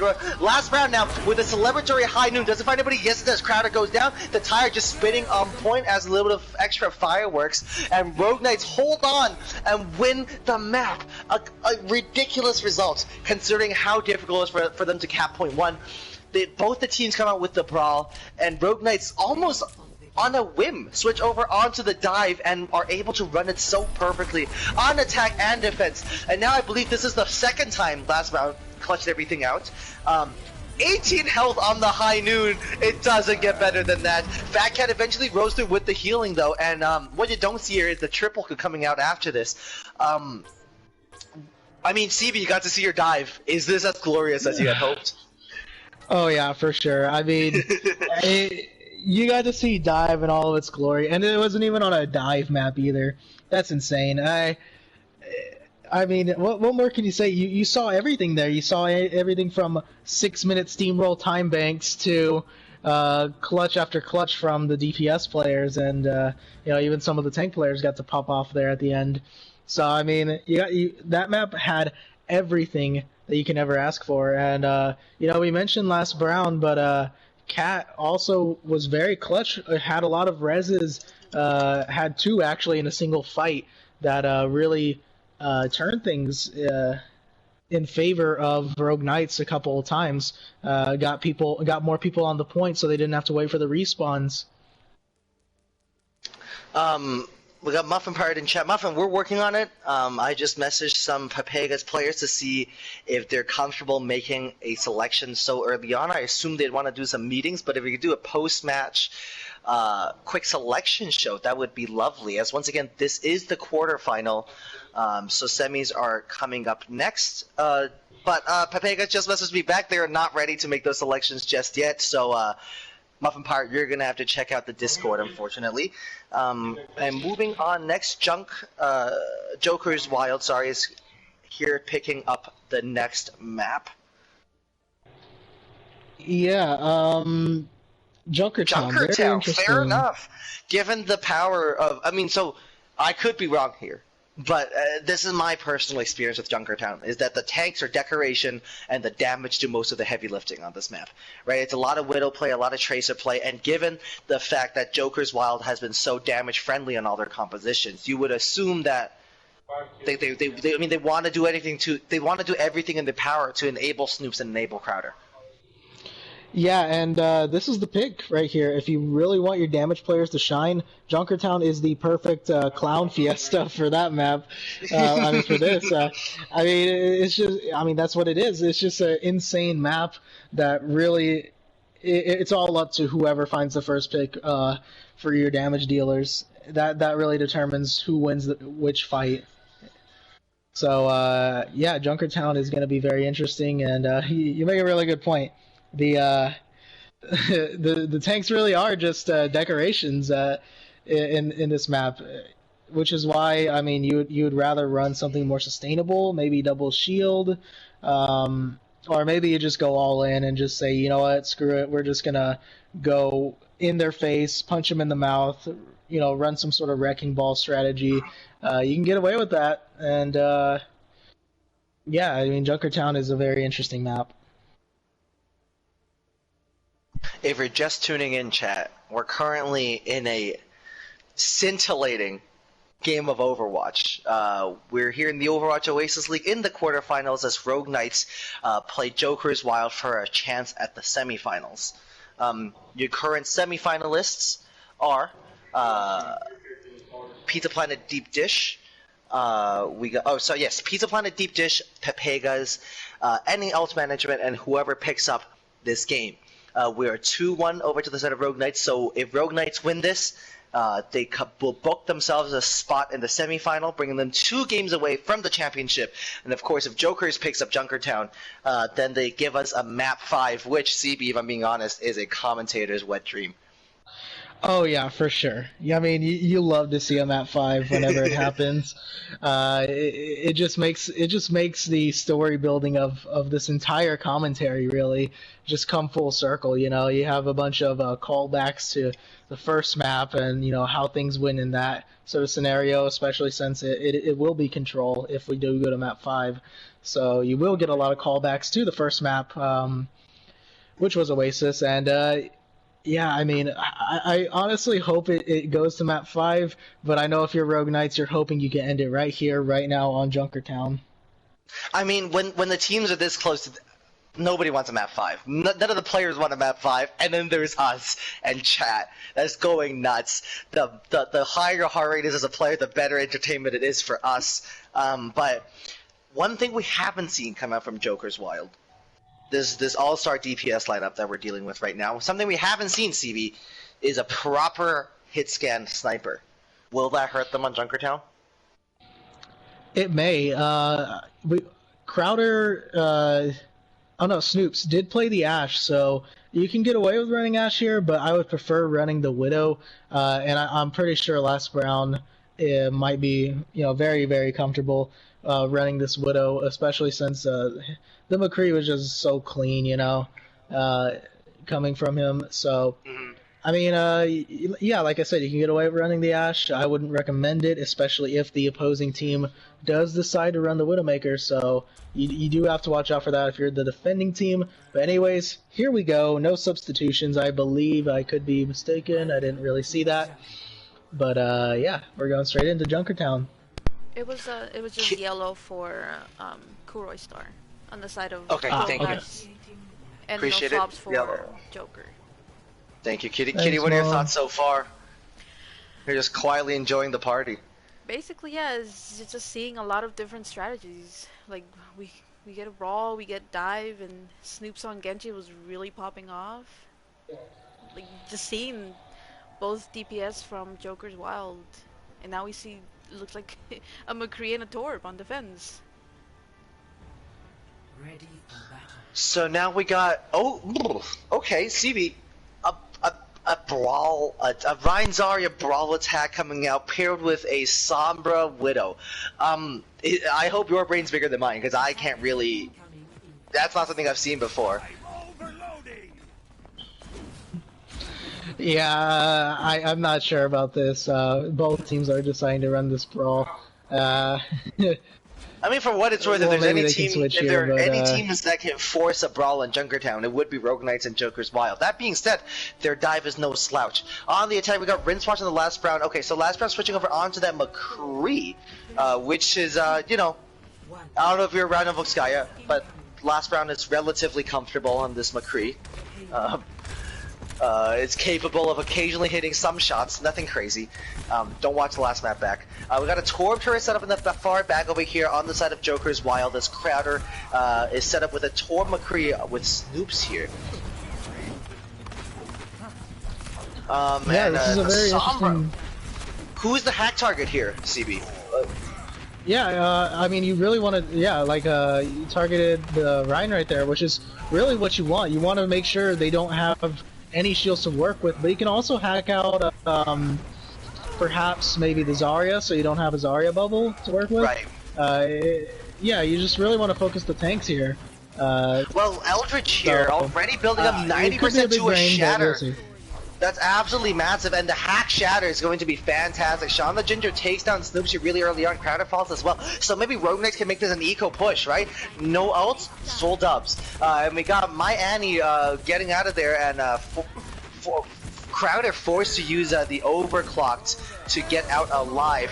So eventually, 2 ults committed here. The Shatter doesn't find anybody, and the Coalescence is mowing everybody down. And that's all they need, 2 ults to cap first.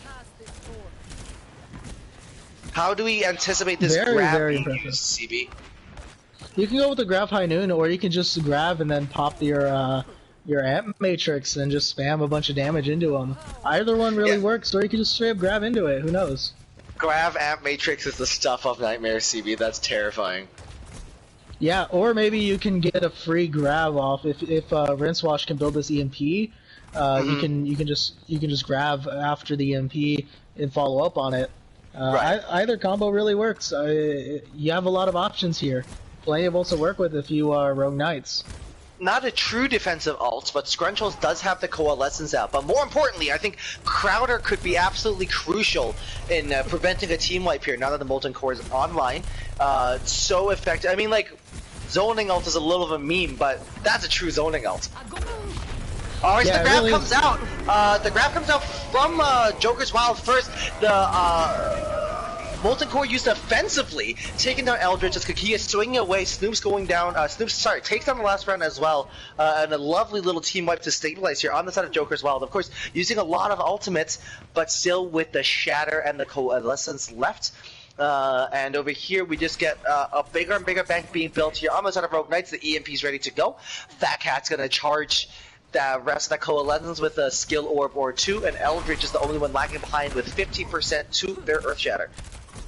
Yeah, I mean, if you're Joker's Wild, you win the last fight, but at what cost, really? I mean, you're at such a big disadvantage because you used pretty much 3 ults to win that fight.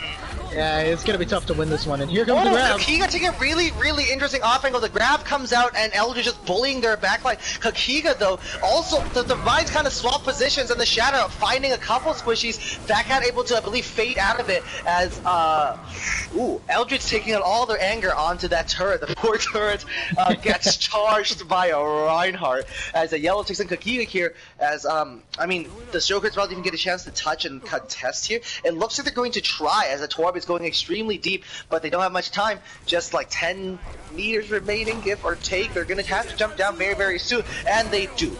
With the bubble Torb, Snoops takes down last round, and Snoops is taking a beautiful angle here. Nobody's able to contest him. Last round it's down, but the Shadow comes out on board. It doesn't matter. Crowder with a lot of damage taken into Eldritch though. My Annie and Kakiga both falling Rincewash, determined to carry Rogue Knights to the finish line here, but willpower might not be enough as Snoops does have the high ground, Anakin. Yeah, they I don't know. They kind of wasted the Animatrix in my opinion. They used it at such a poor angle that it wasn't able to be utilized in any sort of way. If they were, placing it more, Baptiste more in the back line, poking out them, making sure they can't come out, could have been a lot better. But they just didn't have that. They just didn't have that damage to just finish them off right there at the end. And I think what was truly a difference maker was Snoops on the high ground, in behind the whole team. And speaking of Snoops, Yellow gets taken down nice and earlier. So the Rhines counterpinning each other, just tapping nipples real quick on the point. Annie there, Rincewash there with the Pulse Bomb in last round, another 2k high noon. That's to be expected by now. The Rhines counterpin into each other yet again, and Eldritch comes down on the losing side of that. Last round and Fat Cat both getting taken down. So now a minute and a half remaining for Rogue Knights to make further progress here as the Joker's Wild is looking to secure a easily attainable and achievable win condition. Yeah, and now we got a lot of ults here. This is gonna hurt. Rogue Knights dumped a lot of resources into capping that last round, switching over the off the McCree onto the Ashe, hoping to hopefully get some value out of those dynamites, especially when Kakiga and Brown Daddy were playing right on top of each other. But they used a lot of ults and some pretty massive ones still online for Joker's Wild, CB. Yeah, Snoops has just been absolutely a nightmare to deal with on this high ground, which is why they're running last round on the Ashe to just try to, poke them out and force them either off the high ground or just find a pick in general. But they have so many ults to work with. With only 30 seconds left, it's going to be hard to cap this point with just so much stuff against you, really. Resident Coalescence is committed and trying to force everybody off that high ground. A great little diamond being tossed out into the backline. And the sights are committed. Last round does fall first, unable to build anything towards that bomb, really. The Shatter comes down. The ammo field is up, but gets destroyed really, really quickly. Crowder takes down Eldritch. Shaman the Ginger, Yellow both going down as well. Red Hood Kitty take us into that room. There's a crazy camera work coming out. Brown Daddy takes down Fat Cat as well. That's nuts. Great work coming out here from Joker's Wild as they channel and use all those ultimates so efficiently. Spectrals eventually ends up getting rest as well, so it's 6 on card, and Rogue Knights are wiped at the end. At the end of Streets, they're unable to complete this point. A shout out to Red Hood Kitty getting us into that room real quick. Thank you, Kitty, for being here. And we got Rogue Knights now knowing how far they have to defend. Just about the end of point B, as Joker's Wild knows what they need to bring us to a map 5 tonight in this quarterfinal in the Overwatch Oasis League. If you're just tuning in, I'm Charles Tang, joined by CB and Red Hood Kitty in the booth here. Currently, Rogue Knights, on the right side of your screen, Rogue Knights are 2-1 up to Joker's Wild here in the blue. It is a first to 3 series, so if Rogue Knights manages to defend this, they book themselves a spot in the semifinals. Not only that, a really, really fitting place to have some of the best Overwatch I've ever commentated. So if you have your friends curious and joining the league, interested in joining some Overwatch, this is the stream to show them. Get them in here now. Chat's popping as well. Rocky Top has some analysis coming out already. We'll get you on the desk sometime soon. Get your own graphics package. It's all good. But oh my goodness, CB, Peep Crowder's fit. Oh, we got the Bastion. Don't be a tease. Give me that pirate ship, CV. Please. Let's go. Alright, yeah, Roadhog. The Roadhog coming out with Sean the Ginger is an excellent Roadhog player. One of the best in Tier 2, of course. As a Kakiga Brown Daddy choosing to go with, okay, a Rhine Zarya Bastion. Jokers, you continue to entertain. This is some crazy Overwatch coming out. Sean the Ginger, this next hug is going to be absolutely crucial. Hey man, cue the Pirates of the Caribbean music. You have the pirate ship rolling in. This is gonna be tough to break. So Sean the Ginger going on a really aggressive flank here. The hack comes out onto Crowder. Crowder is shutting down to hack. The peel is there though, as Gruntel's just dumping every single one of those darts into Crowder. Kakiga finds a double. Crowder finds yellow as well. So much healing going into Crowder there to keep them alive. They get hacked, they get hooked, and they stay alive for a double kill. I mean, that's all you can really do. I mean, the pirate ship is just insane. I mean, you switch Rinse Wash onto the Genji and last round of the Mei to just counter this, but it's still going to be very tough. So the rush comp is there, but Sean the Ginger, the most important part to stopping the Roadhog. The Hog's asleep. The Bastion is not going to get stopped. Oh, it is. I lied. I'm so incorrect. Rinse Wash with a lovely little deflect and a follow-up there. It's beautiful. But Kakiga takes out Sean the Ginger. The Earth Shatter used just for safety, just for insurance. Rinse Wash eventually gets taken down. So we got, we got chat calling this the desperation ship, but I don't think so. This is 5 minutes remaining. This is anything but desperation territory. If anything, Rogue Knights is kind of scrambling a little bit here. I mean, this is insane. I don't know how they're going to be able to counter this. You have just so much... you have to pour in so many resources to just kill this Bastion, and as you saw, even when they kill him, you know, you have Miami in for the res, and you just have to stop that. Eldritch playing ball into a Bastion. That is unconventional, but could work out. I love the little bubble to keep Crowder alive, but not enough. Last round takes the America. Giga falls as well. Oh my goodness, chat is right. The rum is gone, and it's never coming back. But the res there is for Crowder. Last round does get taken down though, so this could be huge. Crowder dies for a second time today, and maybe it's time to swap out the Bastion. But then again, you do have tech. No, they're turning this fight. Hello, the grab is coming up. They're trying to push it. That's beautiful. That's amazing. Yellow is there and gets destroyed. Brow Daddy there with the grab, but Rinse Wash is there to answer with the Dragon Blade. This is some crazy chaos, and this is exactly what you ask for when you watch some Overwatch. Kakiga with a beautiful fire strike straight in the face of Rinse Wash. So the fight is very much well and alive. Rogue Knights. Only 3 heroes here, 4 heroes back now, so we have Crowder here with the tank mode, not able to find anybody just yet. Sean the Ginger eating a rocket to the face, but not going down. The power of the Roadhog at 600 health. The beat comes out, Kakiga going in with the pin, but Fat Cat does manage to stay out of that. Crowder goes down yet again, the target of Sean the Ginger's scrap gun here, as Snoops is being forced to go back down as well. But my Annie is there with the res, doesn't work, and yes it does. Crowder is back again. Are you a banana, my Annie? Because I'm a fan of your peeling. Sprungels though takes out oh my goodness! Kakiga and Crowder finding a kill in piece. Fat Cat finding a return onto Snoop, so that's beautiful work, but not before Crowder mows them down again. Oh, we got a Lucio Yellow hiding here behind the Jeep. Nobody sees them. Oh, my Annie there is finally out with the car. Crowder mows them down. Yellow's so close. Okay, so the tire comes out. Sean the Ginger asleep yet again. I don't believe it. The ball tags the point. Broad Daddy, believe it or not, a beautiful melee onto the last round's tire. The mines come out, though the fight is still alive. My Annie gets caught, but Crowder finds a double kill. This is amazing play. Nobody's able to touch that Bastion's positioning except for Yellow. Yellow is there to. Oh no, Yellow is not there. Yellow is in spawn. That's ridiculous. Joker's Wild takes the map. It is 2-2 here in the Overwatch Oasis League. The semi-final is on the line as we go towards a instant death map 5. Stick around, Chad. Don't go anywhere.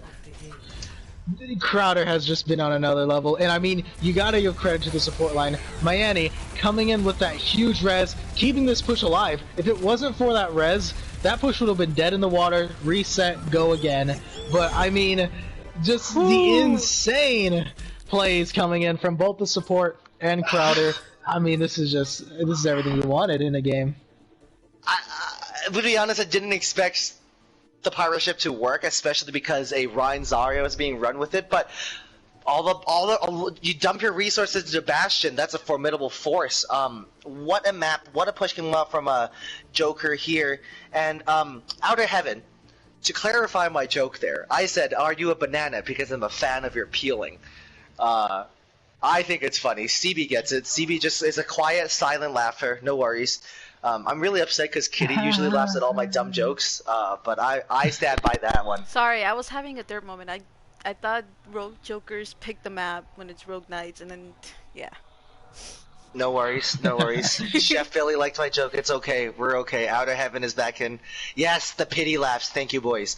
And now we are going to map 5. Rogue Knights, of course, gets map choice.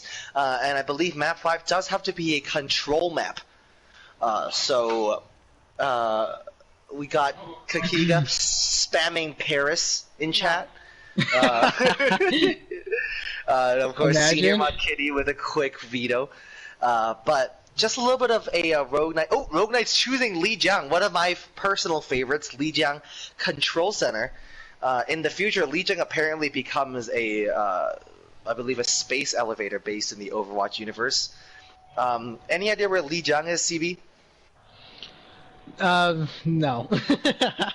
But do you want some geography facts? I can spit some truth, or we can skip this segment. We can skip this chapter. It's up to you. Spit some facts. Spit some knowledge. Some facts? Okay, Lijiang is actually not a city. Lijiang is the name of a river in southwestern China in Guilin province. But the city most associated with Lijiang is Yangshuo, which is indeed known for its night market, known for its traditional architecture.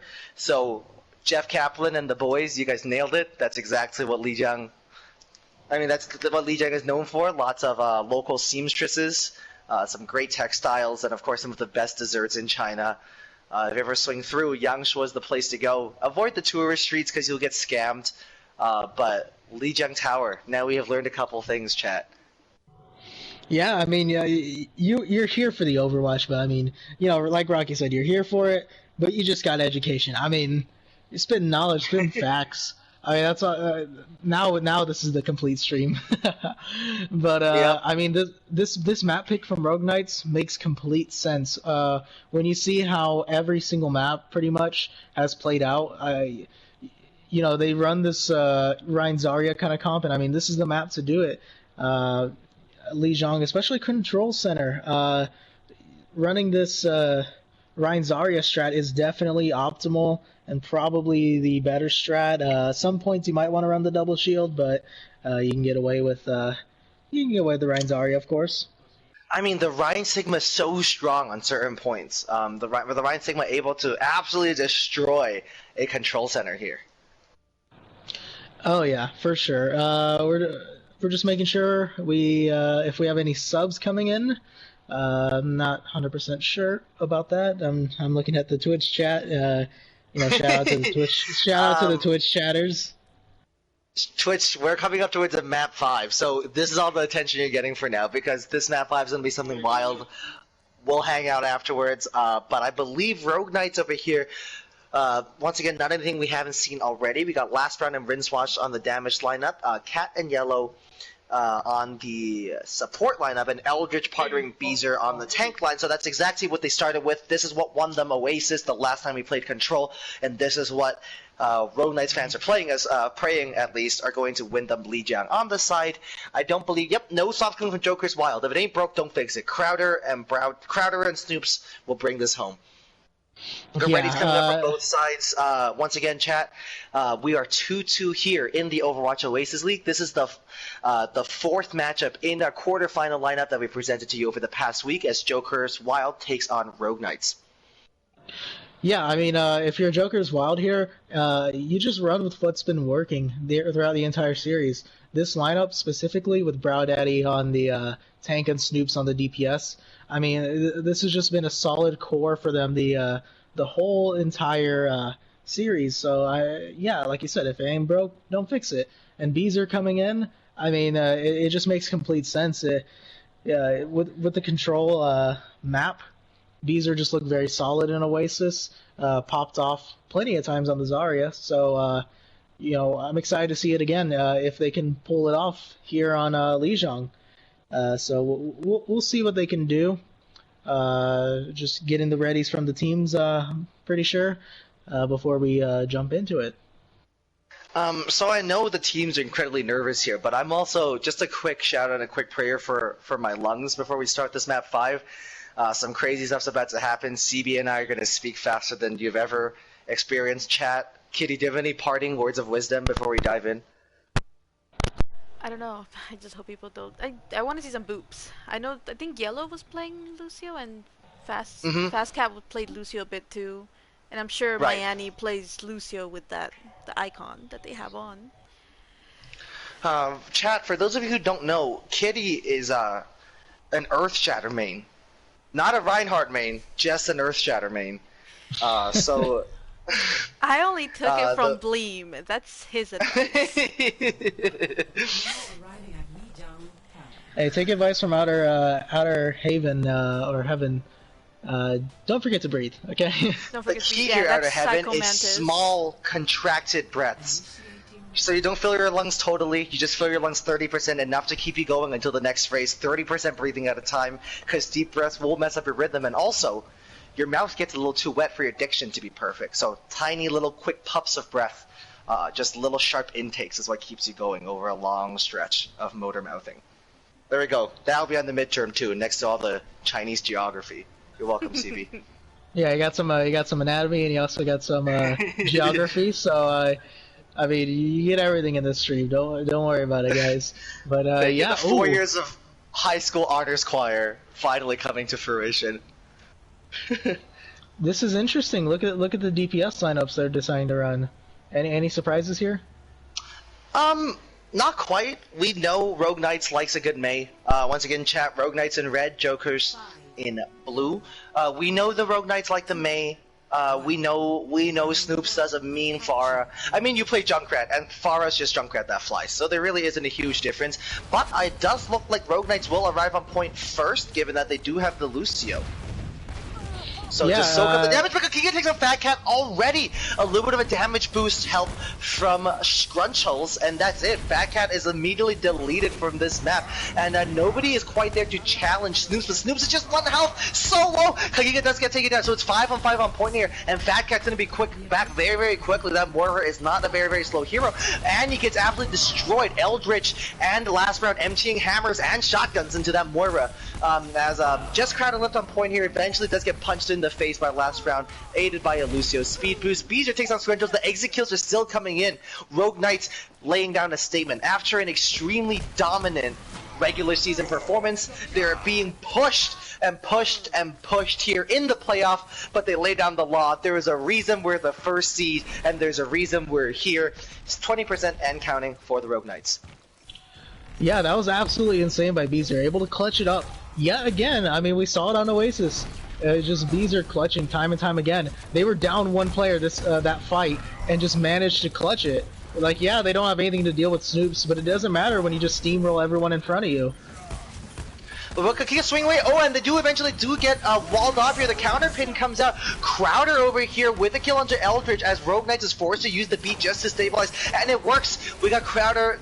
Well, Crowder can't race out of there while they're. Oh, I know they're frozen, but Snoops with a double kill. Brad Daddy eventually does end up going down. Rincewash and Fat Cat does get deleted by Snoops, but Snoops there. Too little, too late, maybe. I don't know. That looked like a lost fight to me. But 60% on counting. You use the the Blossom comes out on the side of last round, and Yellow takes on Gakia before they're able to follow up. So Joker's Wild, uncharacteristically, using ultimates at inopportune times. Especially considering how clean they've been so far. Maybe the pressure of a map 5 is catching up to them. But that being said, they do have 4 ultimates online. But Rogue Knights is able to match all of those as well, and crucially, they do have a very, very good combo to go with the grab. Alright, so in the backline, Crowder finds a double. The combo is completely unnecessary. The pin comes out. Crowder is not saved by the bubble. The bubble coming out actually just a little bit too early. Expires by the time to get smushed up against the wall.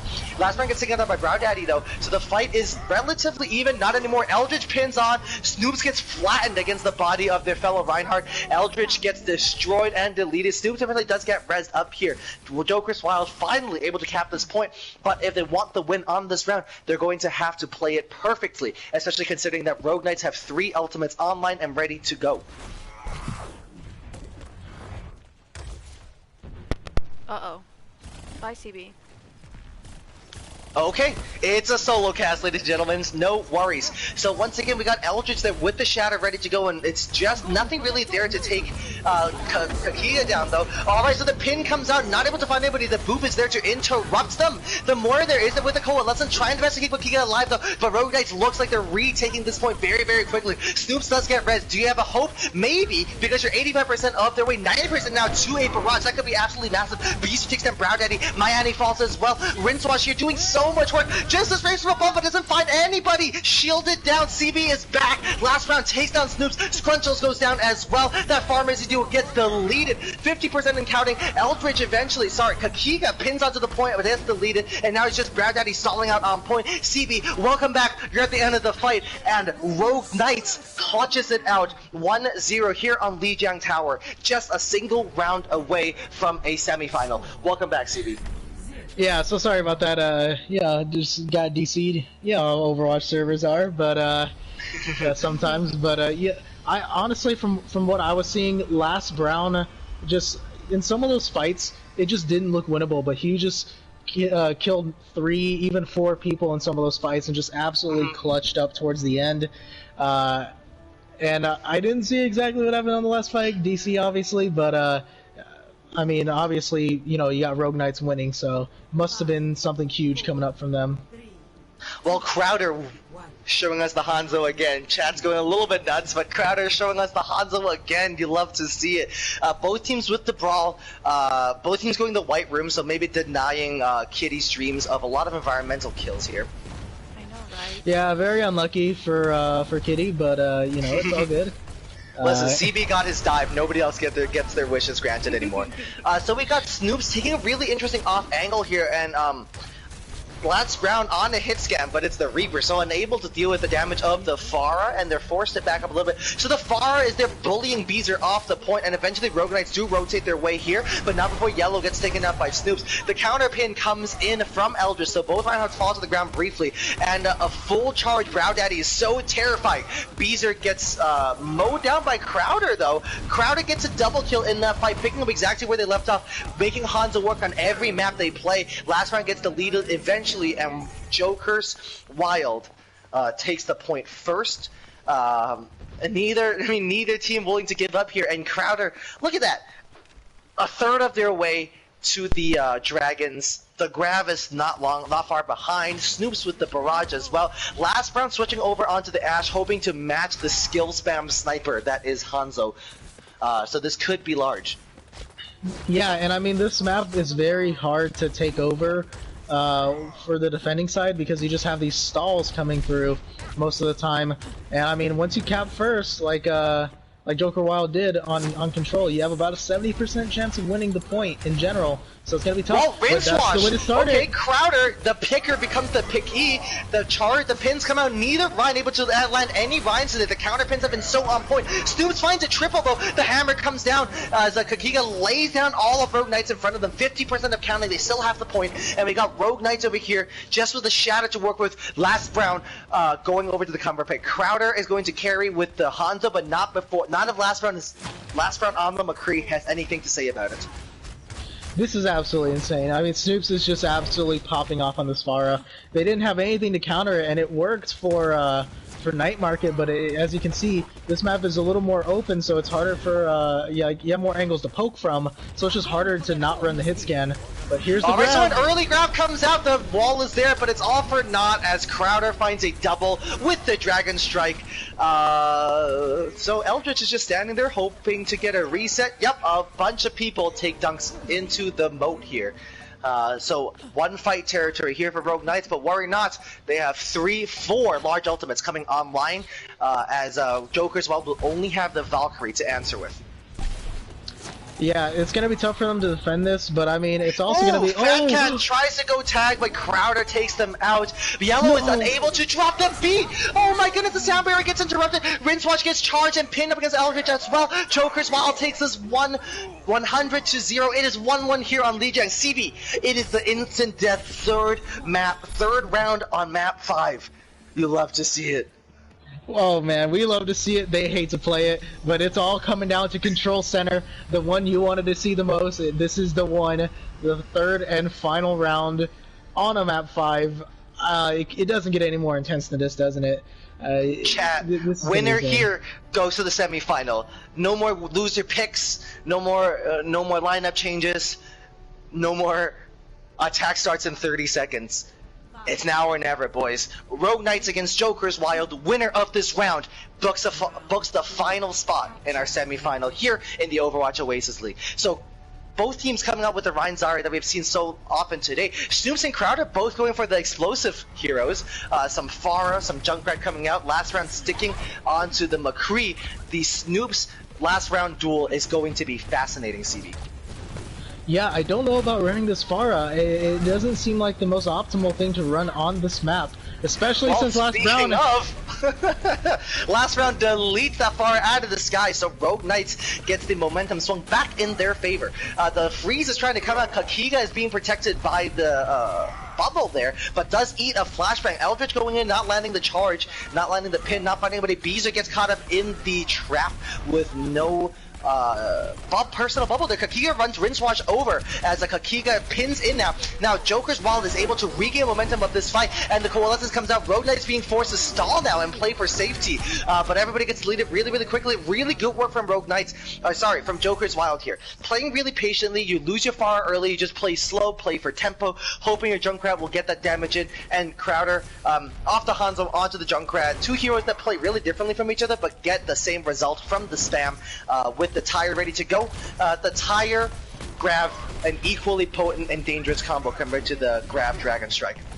I really do like Snoops on this soldier. I'm glad he didn't try to force the Pharah, especially since oh, and there it is. Oh, the counter shatter comes out. That's absolutely massive. Like he gets laid out, but not for to get a kill onto. Well, it doesn't matter who they get a kill onto because last round is there, taking out Crowder. Kakiga goes down to Eldritch as well. The grab comes, and the follow up isn't there, and Fat Cat is filling everybody with heals. Everybody wants them. You got him. You got it. Yellow is out there harassing everybody in the backline though, as Gruntos gets taken down by the last round. Last round has been so efficient today. Beezer takes down Snoops as well as Rogue Knights a very, very speedy recapture of the point. Neither team letting this go early. Neither team letting this go easy. Both the teams fighting so hard for recontrol and knowing when to push and when to pull. That's another time where Rogue Knights had a bunch of ults committed to them and just decided to play slow and to re-engage, CB. Yeah, and last round has been just so clutch, and there he is again, killing Crowder. Oh my goodness. Use the Riptire. So Crowder does eventually end up getting red. The Riptire comes out, not finding everything. That's a beautiful beat. Yellow just in time as well. The beat comes down moments before Fat Cat in last round ate a tire to the face. Beezer and Rincewash getting kill a piece as well. 55% and ticking for the Rogue Knights. The first seed is the first seed for a reason. They refuse to let it go. Last round has just been absolutely insane. They had to force the rest, so they couldn't save anyone else. Just to use Riptire, and it doesn't find any value due to the amazing, timing on the beat from Yellow. So I mean, you have the Shatter, you have the Grab, and you have the High Noon and Coalescence to work with. You have just so many resources and utilities that it's just going to be hard to retake. Alright, so this the Grab point. comes out. Crowder and Kakiga both caught up in it. This could be absolutely massive. Swing away. Not a lot of damage being laid down though. The Shatter is blocked. The counter Shatter finds the entire team. That's absolutely massive. The Fat Cat finds one with the Coalescence. Last round finds with the High Noon. Eldritch last round finding another kill apiece as well. 92% and ticking. You can smell the semifinal. Can anybody touch? Well, so we have a ball coming up from Kakiga, but 4 seconds, 3 seconds. This is going to be so close. Nobody touches the semifinal. Oh my goodness, it is booked. Rogue Knights 3, Joker's Wild 2. Rogue Knights clutches it out after one that had squeaky bum time the entire time through. Congratulations to Rogue Knights booking that semifinal spot. I am speechless. What a game of Overwatch, CB. Thank you so much for being here. Yeah, it's my pleasure. Thank you for helping me commentate this. It's just been an absolute treat. I mean, this has just been insane. We are having a little bit of a correction from Twitch chat. RK are the 3rd seed, not the 1st. But my apologies. I mean, they still are a very high seed, and they showed why. They absolutely came in clutch when it was necessary, and I mean, this has just been absolutely insane. What an amazing match from both teams. If you're Joker's Wild, I wouldn't, hold your head so down so so low. I mean, they played absolutely amazing. They stepped up. I mean, I'm trying to hand out MVPs for everybody here. That was ridiculous. I mean, if you're on the side, you just have to give it to Rogue Knight. To Last Brown on the Rogue Knights for that DPS. Just been absolutely consistent on the McCree. Played very well on the Ashe as well, and flexing on the dive. Even so. Yeah. I mean, I think that for what it's worth, I know we saw there's a little bit of interference coming out on your side, CB, but just for what it's worth, we had a lot of DPS pop-off moments. Beezer, Eldritch, Brow Daddy were absolutely huge on their tank roles as well, but ultimately, I think these teams played an incredibly team-orientated style.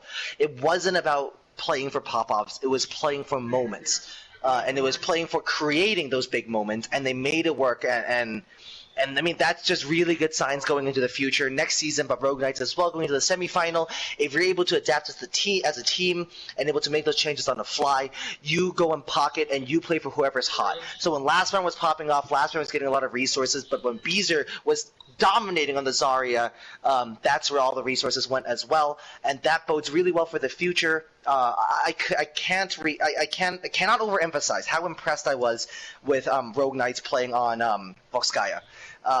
They did the brawl, that's the conventional strat, it didn't work, and they went to something a little unconventional with the dive, and a textbook performance comes up.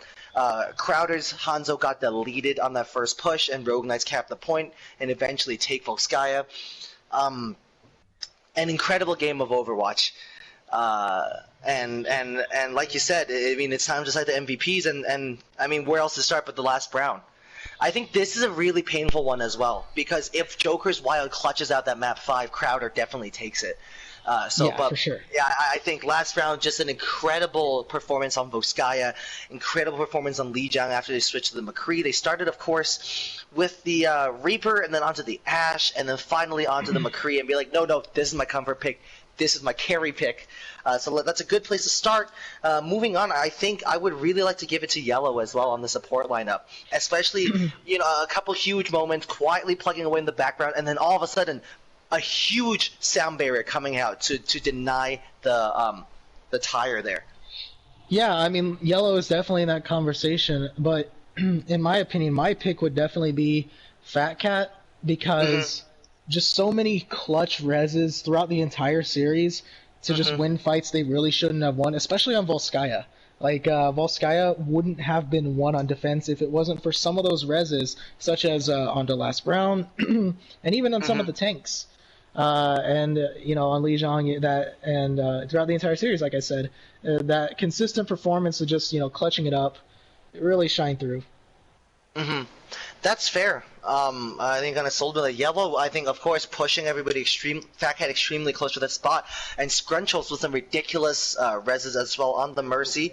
And over to the tank line, I think Brow Daddy takes it home for me.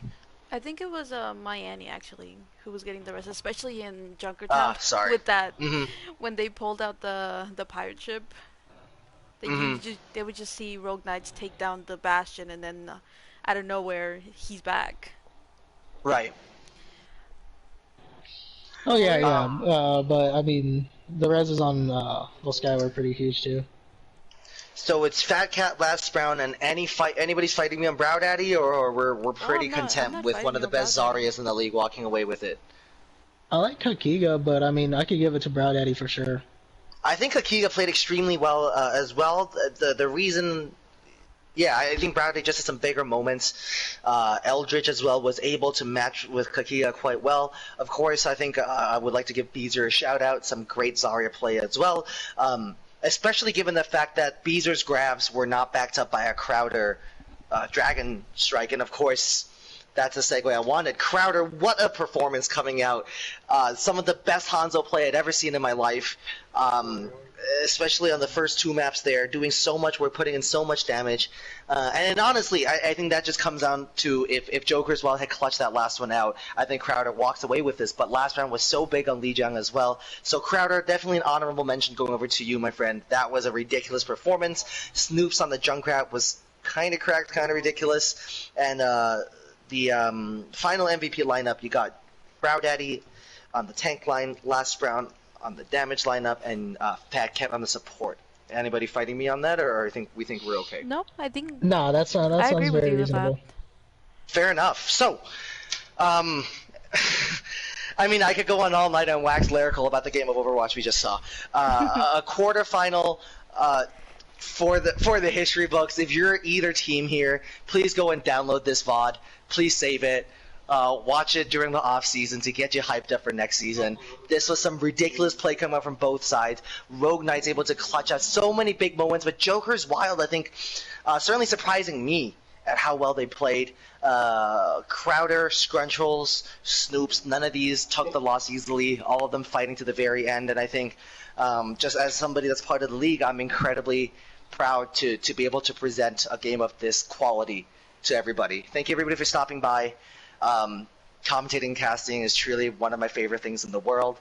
I wasn't kidding when I said the thing about the obligation I had to reschedule, and I'm so glad I did it. CB, thank you so much for joining me tonight. Kitty, keeping the lobby going. Once again, it is Rogue Knights 3, Joker's Wild 2 in an incredible game and an incredible quarterfinal here in the Overwatch Oasis League. Your MVPs for the night are Eldritch. Nope, I'm so Brow sorry. Daddy. Your MVPs for the night are Brow Daddy, Last Brown, and Fat Cats. And of course, big shout out to Yellow, a huge Lucio player, a brand new dad who named their kid Mercy as their middle name. And of course, hoping to meet you here in Boston as you start your ventures at Harvard Law School, my friend. I'm Charles Tang. This is the Overwatch Oasis League. I was joined tonight by Mr. CB and Red Hood Kitty. Thank you and good night. And don't forget, tomorrow we do have Corgi Course versus Duck Duck Dive. And I believe it's Stick around, friends. 6:30 CST? Yeah. So, we'll see you guys tomorrow.